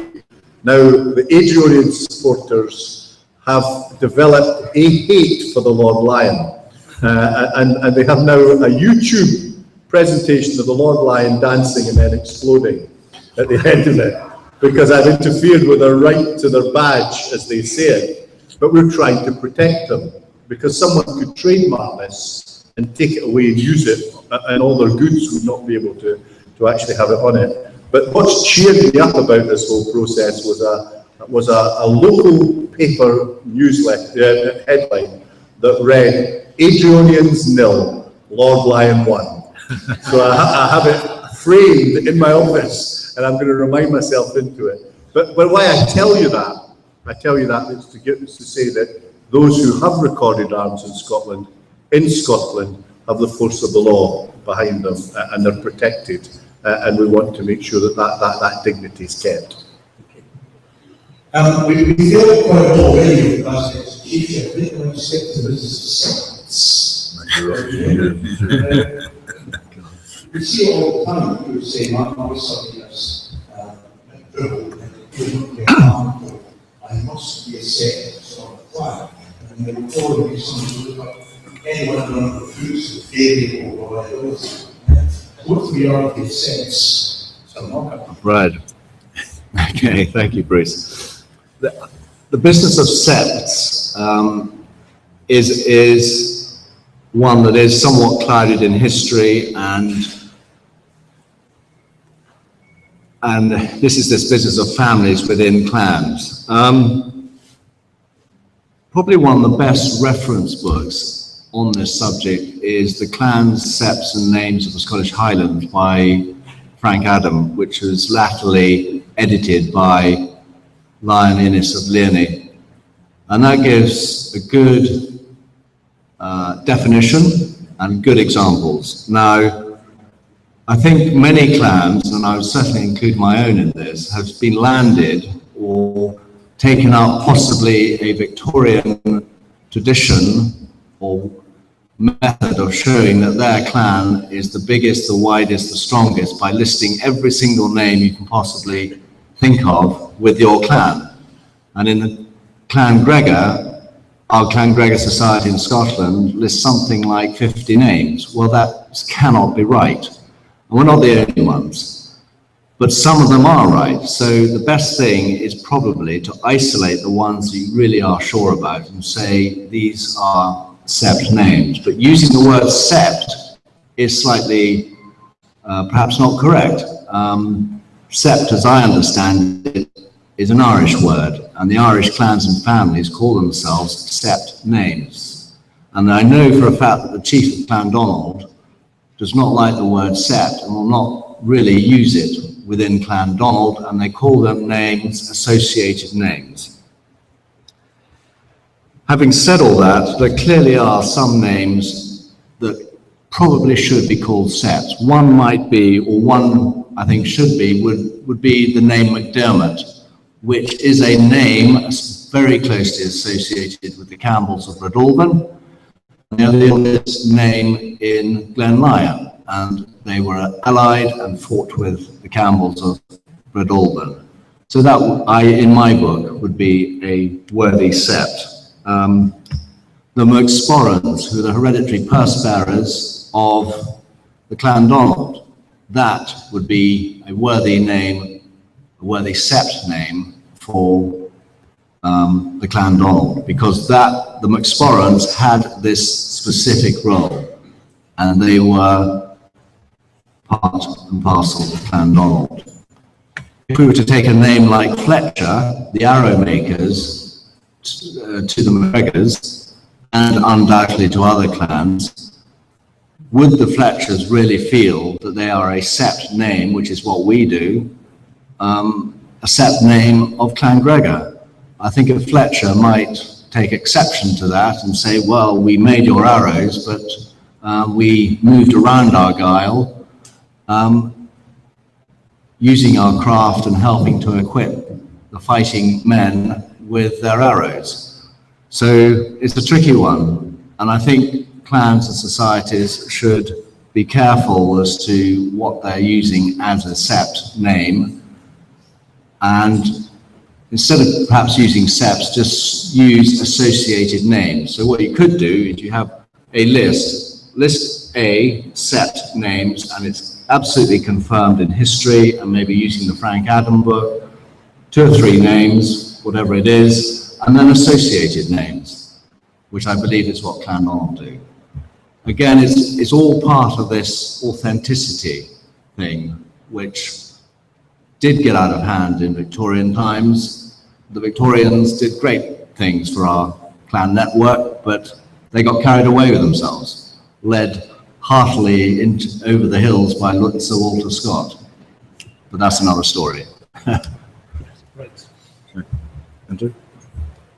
I completely endorse what Sir Malcolm was saying, and I would add that associated names is very helpful, but partly because some of the names that you see listed are just variants of the main clan name. That obviously can't be a sept, it's just a slightly different spelling. It's not a challenge for every clan to come up with as many spelling variants as you can come up with and then put them all down there. There are also other names that perhaps indicate some traditional functions or jobs that your clan was involved with. So judge or breathe we have in the Morrisons. Gilmore is a variant of the name, but judge or breathe, well, that was a job that some people did, but it doesn't mean that they were a separate family. They were doing that within the main family, so they're not sept again.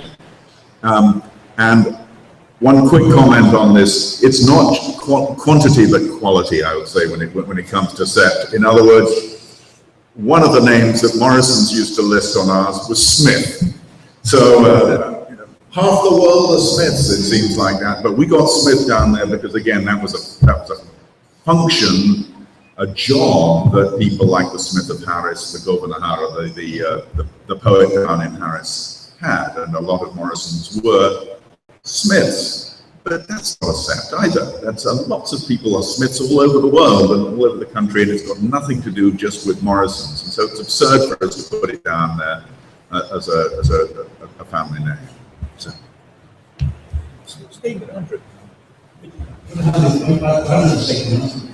talk about this. People say to us, I'm a member of the Clan Caucus Society in America, and I went to Scotland, and I couldn't tell you the Clan Caucus Society, and I couldn't find anything equivalent to COSCA in Scotland. Well, I thought I was speaking to the diaspora here, but yes, it is the case that there sometimes are better organized clan societies in this country than there are in Scotland. We talked a little bit about this yesterday, and one of the explanations, I think, is simply that if you grow up in Scotland and your name is McGregor and you've always known you're a McGregor, and you don't need a piece of paper to tell you that you're McGregor, and you don't have to join anything, you are what you are, and there is perhaps less appreciation, therefore, for the value that a society can bring, and it is a genuine value in helping people understand their history, understand some of the traditions associated with a great clan like the McGregors. But, and again, the Morrison experience was that we had a very active clan society in Scotland, but it had a function and a purpose, and the purpose was to get a chief recognized by the Lord Lion, and the the summit of our ambitions, the clan society back in Scotland, was reached when the Lion of the Day recognized someone as the chief, and then the chief was invited to be a member of the Standing Council. These august gentlemen or their predecessors having signed off on that, the clan society frankly lost its purpose and has withered away a little bit back in Scotland. We have an active clan society in North America, but without a mission and a role that drives them, it's very hard to keep that enthusiasm going. I think it's sad. In many ways, what people look for instead of a COSCA to help them out in Scotland, perhaps there's a much more of a role for the Standing Council itself and for the chiefs directly. Yeah. And maybe I can pass this over. Yes, I think Lord John Russell makes a good point about a role for the Standing Council there.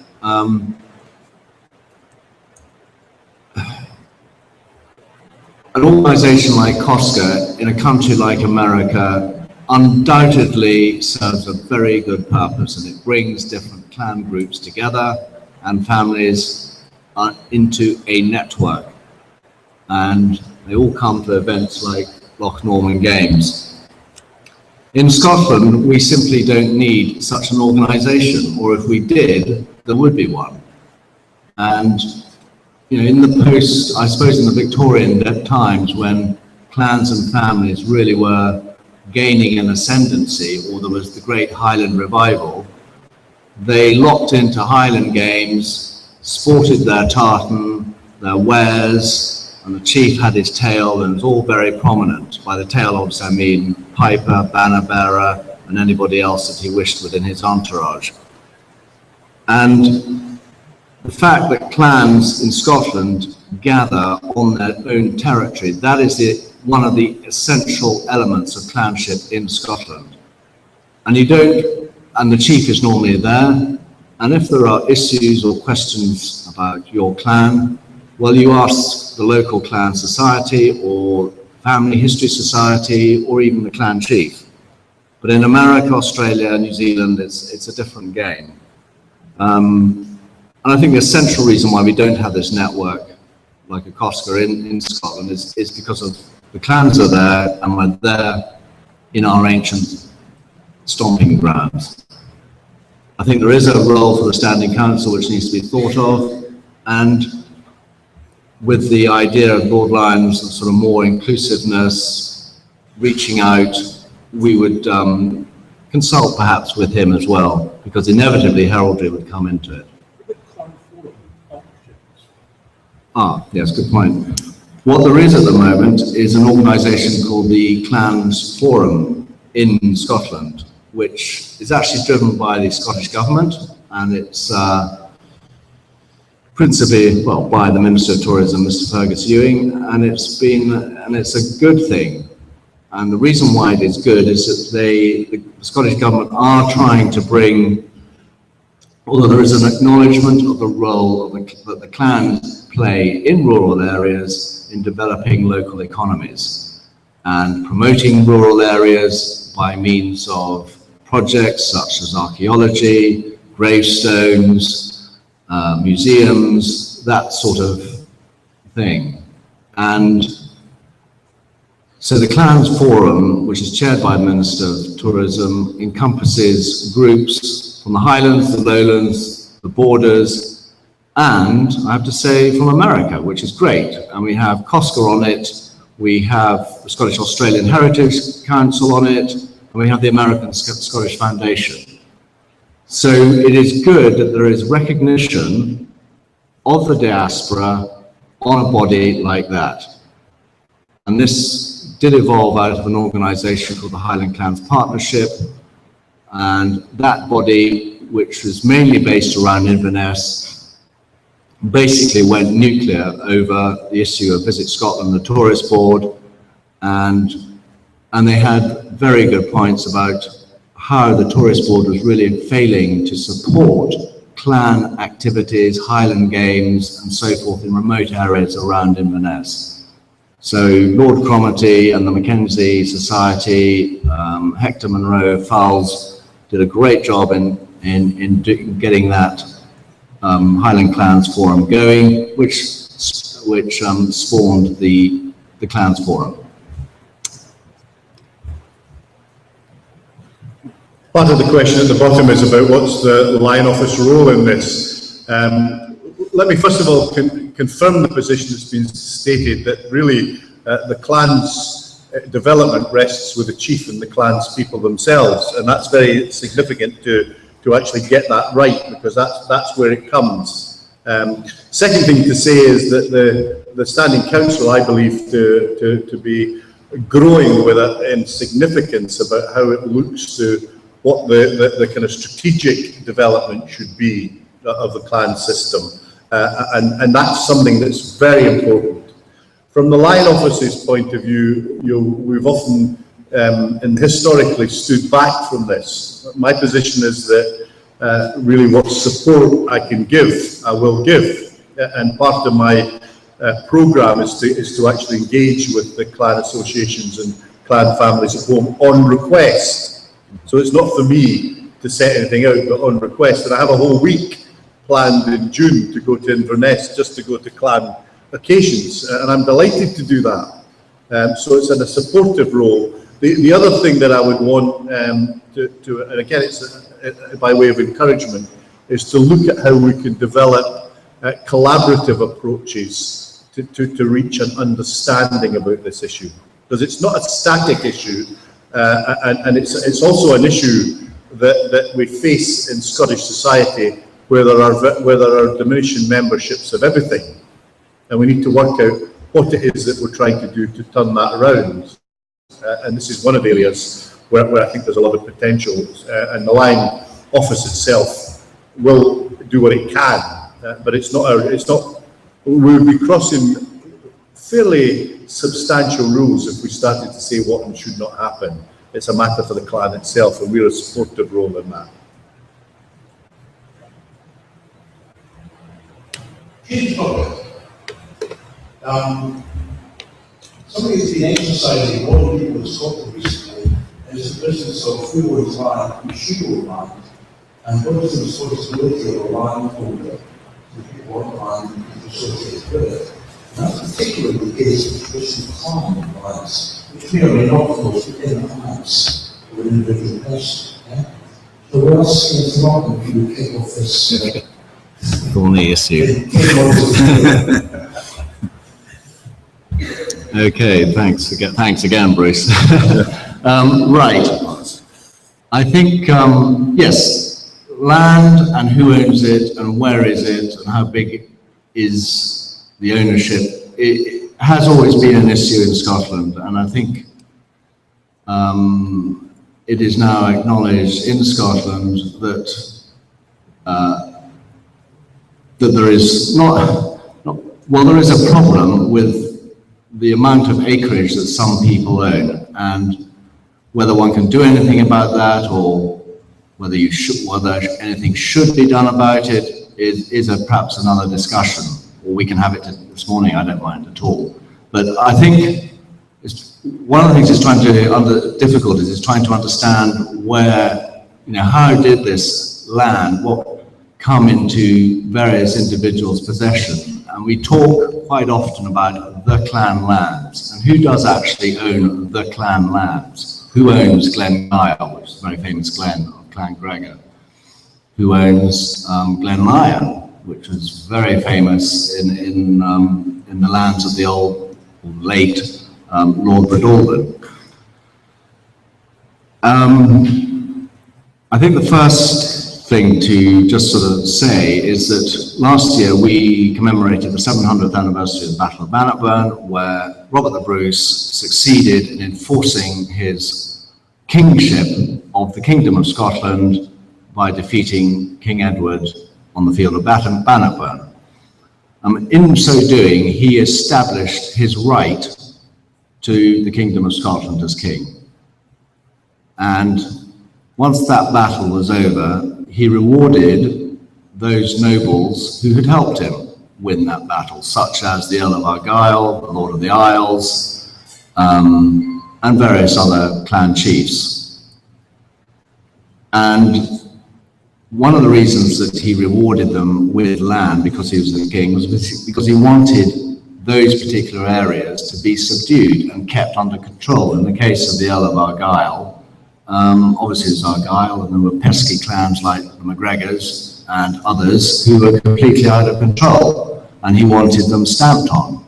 And also, the MacGregors were not actually out in force for Robert the Bruce. They actually supported Balliol. So that was but that's another issue. They were on the wrong side, and that is the story of Scotland. So over the years, these lands were acquired by powerful nobles who then in turn broke their lands down into possibly bite-sized chunks and brought in chiefs or individuals and created baronies through up to the king to subdue rival clans. So let us take the MacGregors in Argyll up in Glenstray. The Earl of Argyll would say, right, I am going to bring in MacNaughton from Glenshee, and I'm going to give him those lands, and automatically he's causing conflict. And the MacGregors had to defend their lands by the sword. We never really owned anything. The chief, Rob Roy, owned about 7,000 acres latterly, but causing conflict and dissension was the way of the Highlands. The feudal system, which was an Anglo-Norman import, also muddied the waters and created difficulty for land ownership. And again, the feudal system is the power of the crown over the land. Ultimately, the crown controls the land and who owns it. And it was always the crown that issued charters and rights to ownership. And the rights were given to an individual, not a community.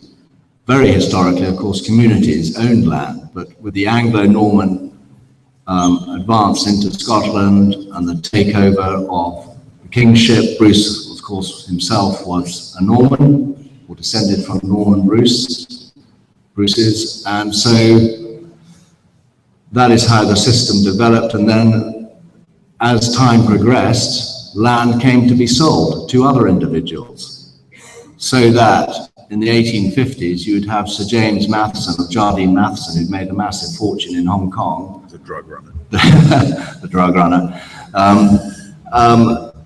Owning huge swathes of land in the north of Scotland. And so the situation we have now is large swathes of Scotland in the hands of a few people.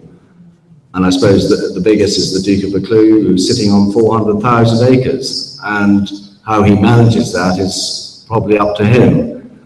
Another one is Foxton of Invercourt, big acreage, and I just mentioned that as a clan name. Athol Estates, the Murrays.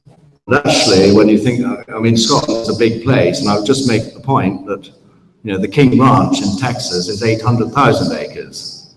And how did they acquire it? But that's for another day. So it is an issue, and I think landowners and clan chiefs should acknowledge that it is an issue and try and work sympathetically to some sort of solution and community involvement where that is appropriate.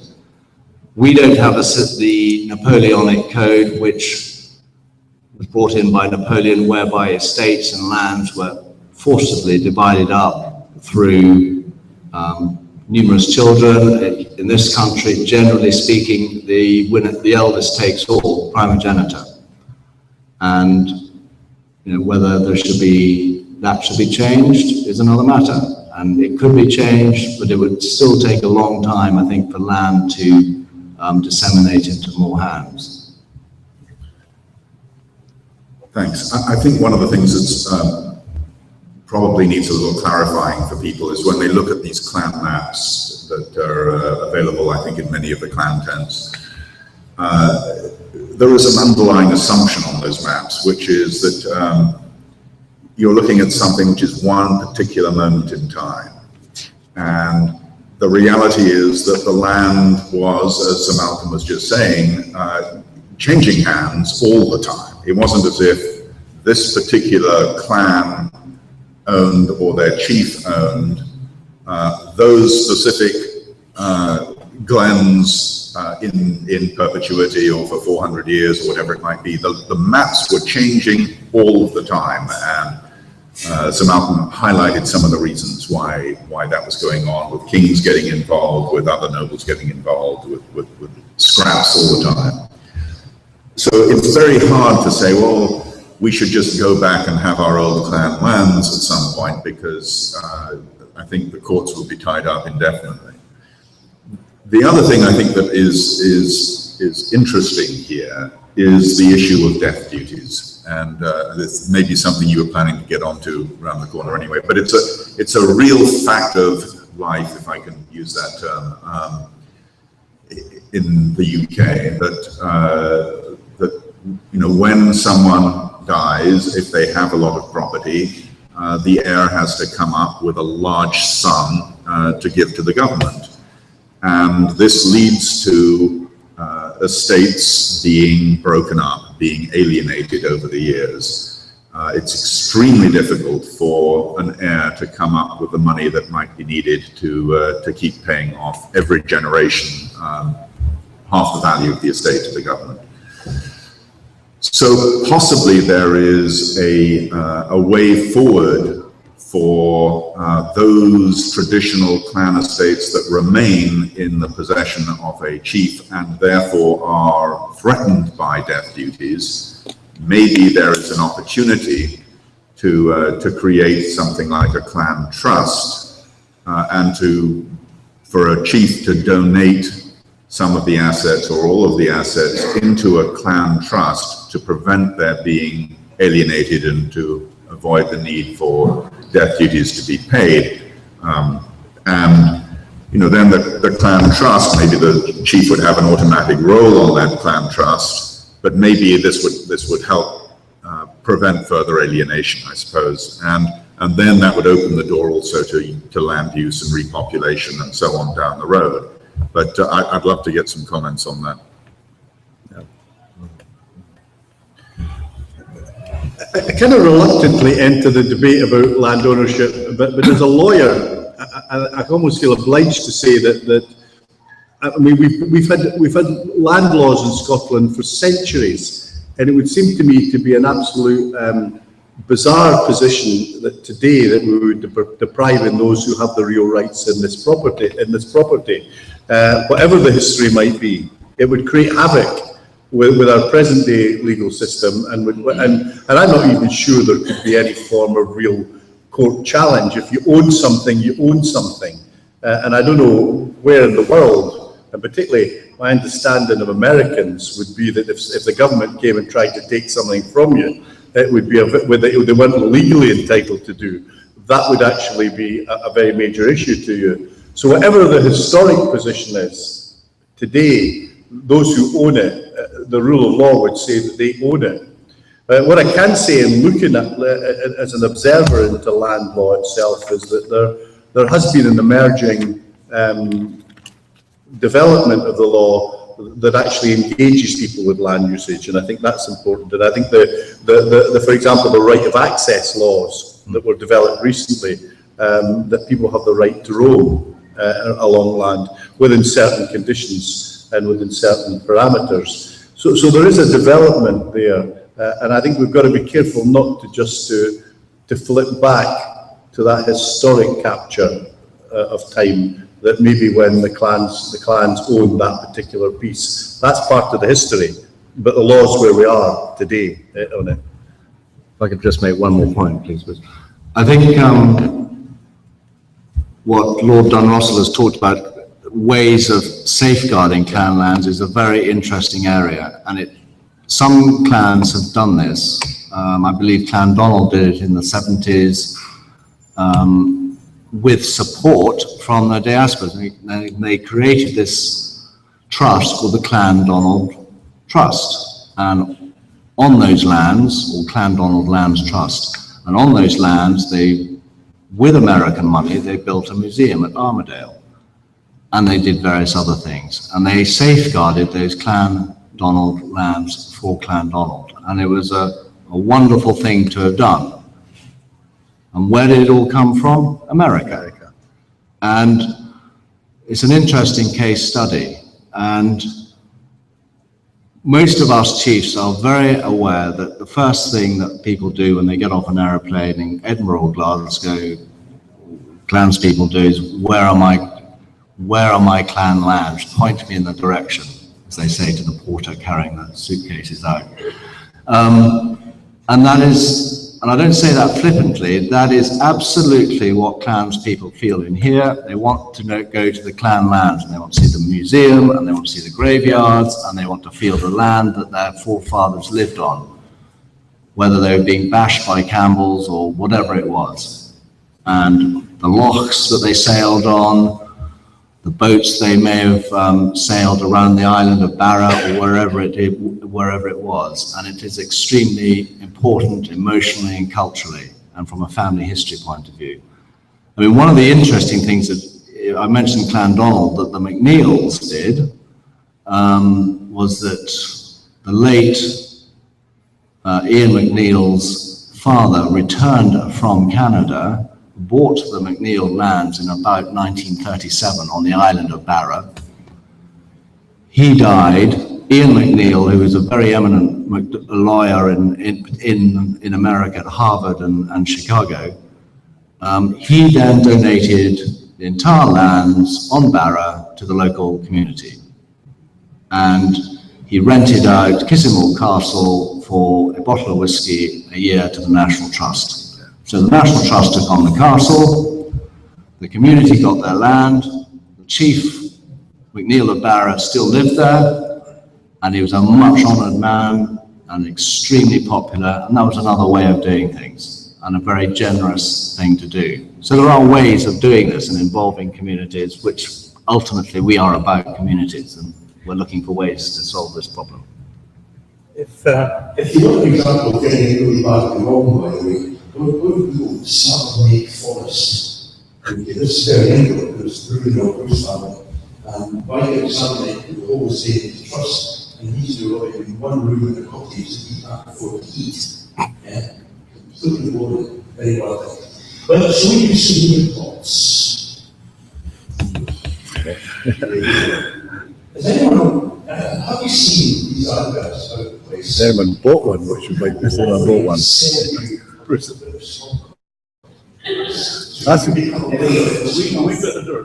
asked them if anyone's bought a plot. No sense, but not admitting to it. When he told the individual layers, when he told the way people's thoughts, and when he told the boringness, right? There are a few companies doing this. One is title titles. The equivalent, for instance, is zero for our suppliers. First we start with this. Oh, by the way, let me ask the Lord Buying question first. Is buying a wee square foot of land persuasive to you over something's next? No. I don't want to steal Sir Malcolm's thunder, but he's given the best explanation for this area I've heard so far. I mean, the reality of these plots are that you pay $30, or maybe $50, £30, and allegedly you're actually owning that square foot. You're able to call yourself laird off, and all sorts of things. And it just seems to me there's real no foundation in law for that. And that's partly because to transfer land of any sort requires a conveyance, and you have to register it into the land registry. Let me give you an example of that. Very recently, I sold just over a few yards of ground to the council, the local authority, to stop the cars hitting my dry stone dikes that came round the corner. And I think the conveyancing costs were about £1,000. So and that was only for a few square yards of land. So it's not going to be possible to actually ever own without the conveyancing that particular plot. And so I think that the idea is not one that you can actually base yourself in law on. So there's no entitlement. As Sir Malcolm has said previously too, in Scotland you can call yourself what you like. It's a matter of freedom, other than if it's fraudulent, for fraudulent purposes. So if you want to call yourself the Laird of Ochtershoogle, that's entirely up to you to call yourself that. I won't be recognising it, and most people with any kind of standing will not be recognising that kind of title unless it's based on kind of historical and legal grounds. I have described the whole souvenir plot movement as something about, encouraging involvement in Scotland, and certainly I've also illustrated that I've bought souvenir plots in the rainforest, but it was for environmental purposes. It was a way of donating to a charity. The question you've got to ask is what you're buying, if it is charity that's obtaining anything from it. It's not for me to say what these companies do in terms of their background, but I think Sir Malcolm, has some more information about it, about where the money actually eventually goes, which I can't possibly comment on. Yes, well, there are groups, not many, but one or two, who try and sell titles based on souvenir plots of land. And one of them is called Highland Titles, and you can become the Laird of Glencoe for £30, be given a piece of paper, and you buy a square foot of land. Quick point about that land, it's not actually in Glencoe, but leave that one aside, it's just a geographical inconvenience. The title Laird of Glencoe, the real Laird of Glencoe, matriculated arms, I believe it was General MacDonald in about 1830. Yeah, something like that. And he and his descendants, who I believe are Canadian, are the real Lairds of Glencoe, not, I'm afraid, people who come along and buy, get a piece of paper.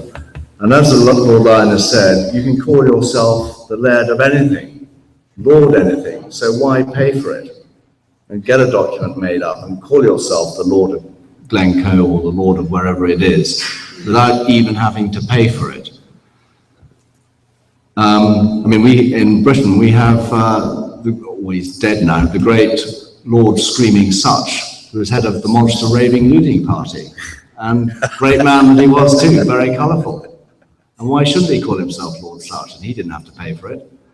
And so that's the first thing, that the title aspect is completely bogus. And the second thing is about this land, which the Lion has touched on, the conveyancing, you're not going to own it.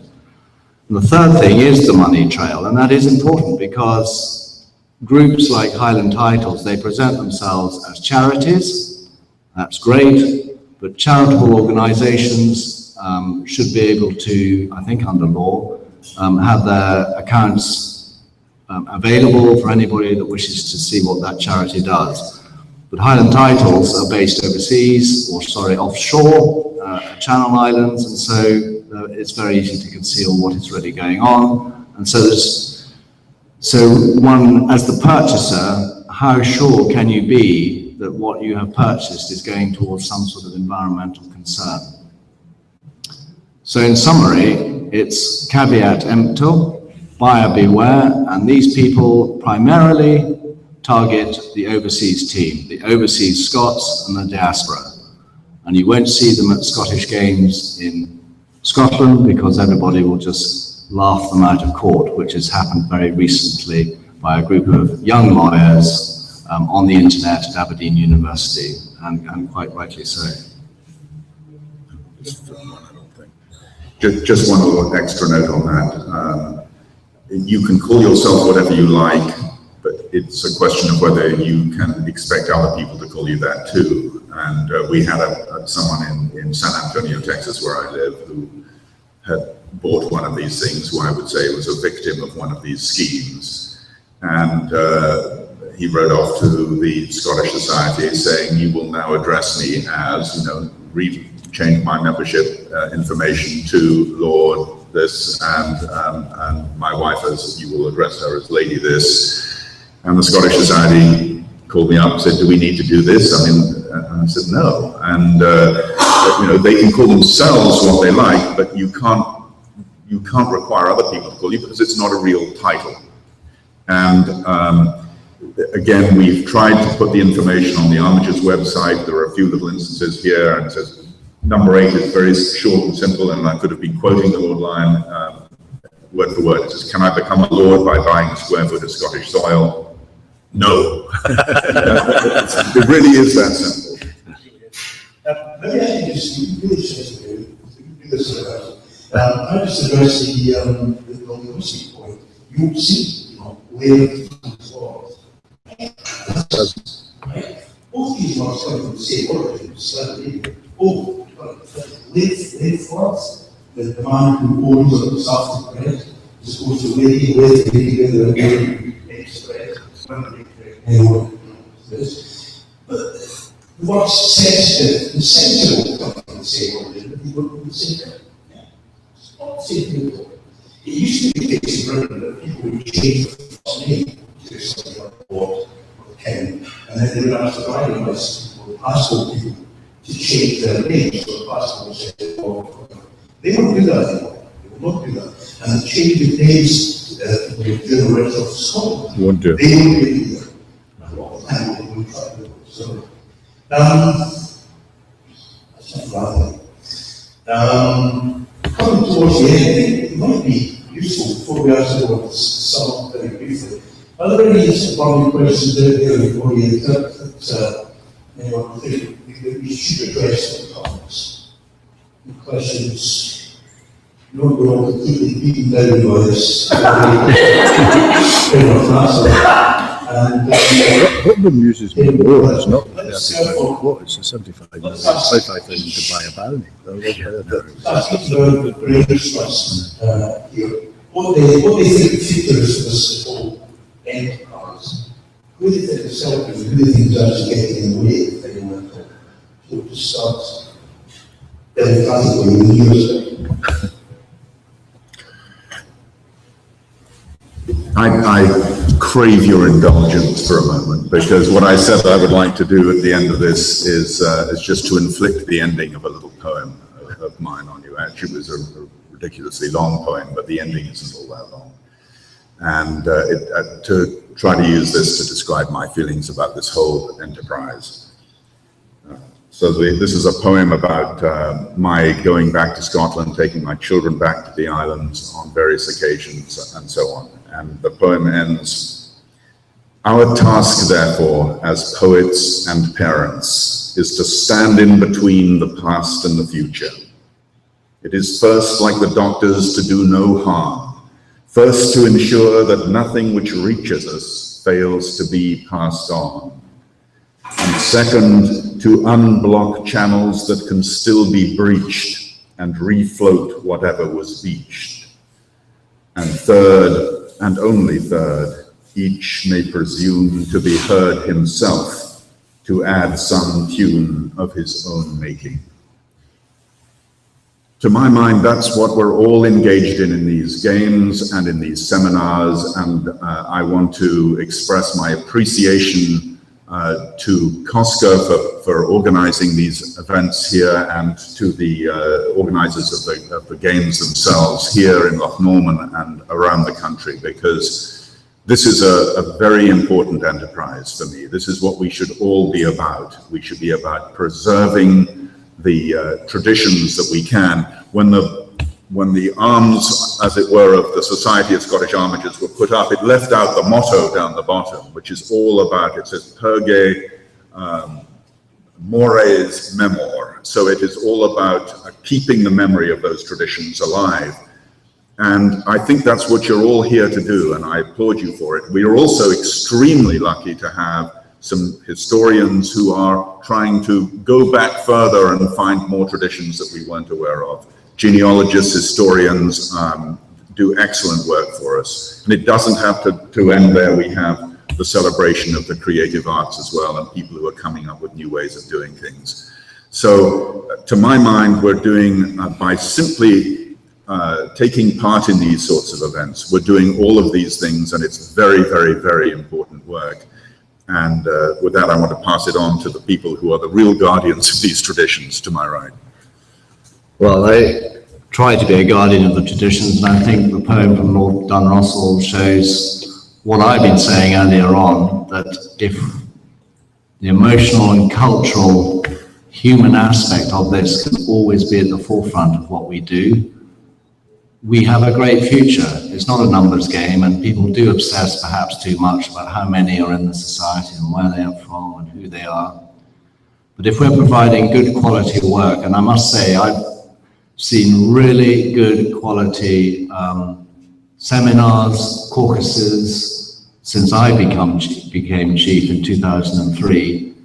Nothing like that really happened in the 70s, 80s, 90s. Admittedly, I wasn't actually living in Britain at the time, I was overseas, but I can't recall, apart from high academic events, people really getting too involved. Now we have academics like Dr. Fury, if I may say, Lord Ryan, Dr. Joe Morrow, Professor Heddle, coming to enlighten us, and this is what we need, because by doing that, we keep the authentic nature of our history alive and going well, and we do not get sort of scrambled by noises to the flank, such as Highland titles who dilute our heritage, or other clans or businesses, not clans, businesses that come in and try and want to make a quick buck out of what we do.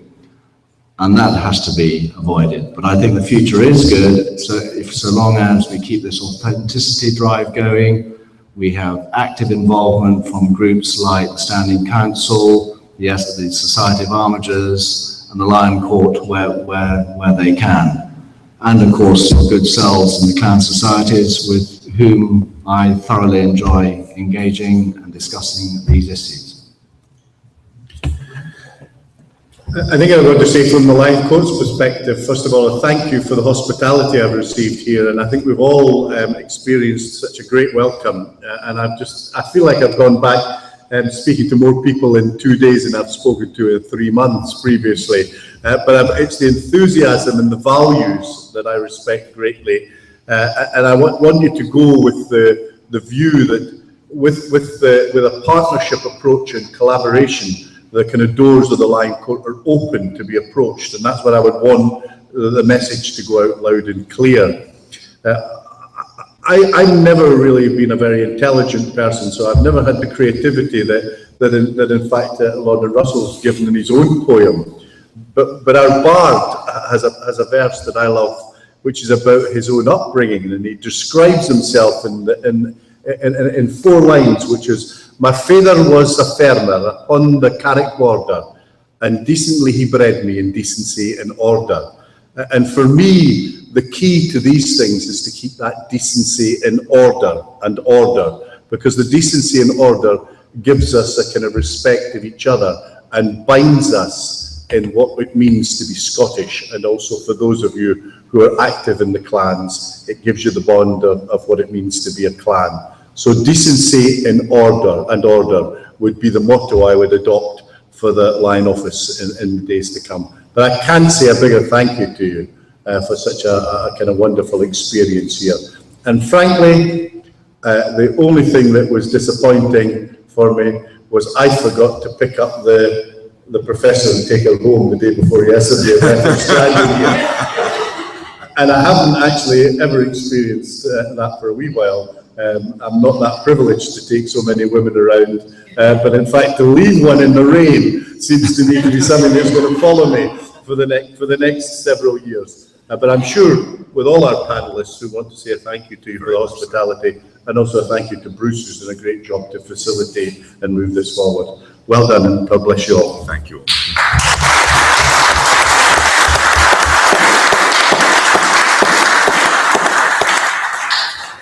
Thank you. Why are we here? Believe me, if we didn't like you, we wouldn't come. Yes. These same people, there's a fair number of the really because we want to support and encourage what we do. We wouldn't be so. And it's a shame that you're constantly asked to re-justify what you do. And I wish that you could get to the point where the chicken cross the road without everybody asking why. Yes.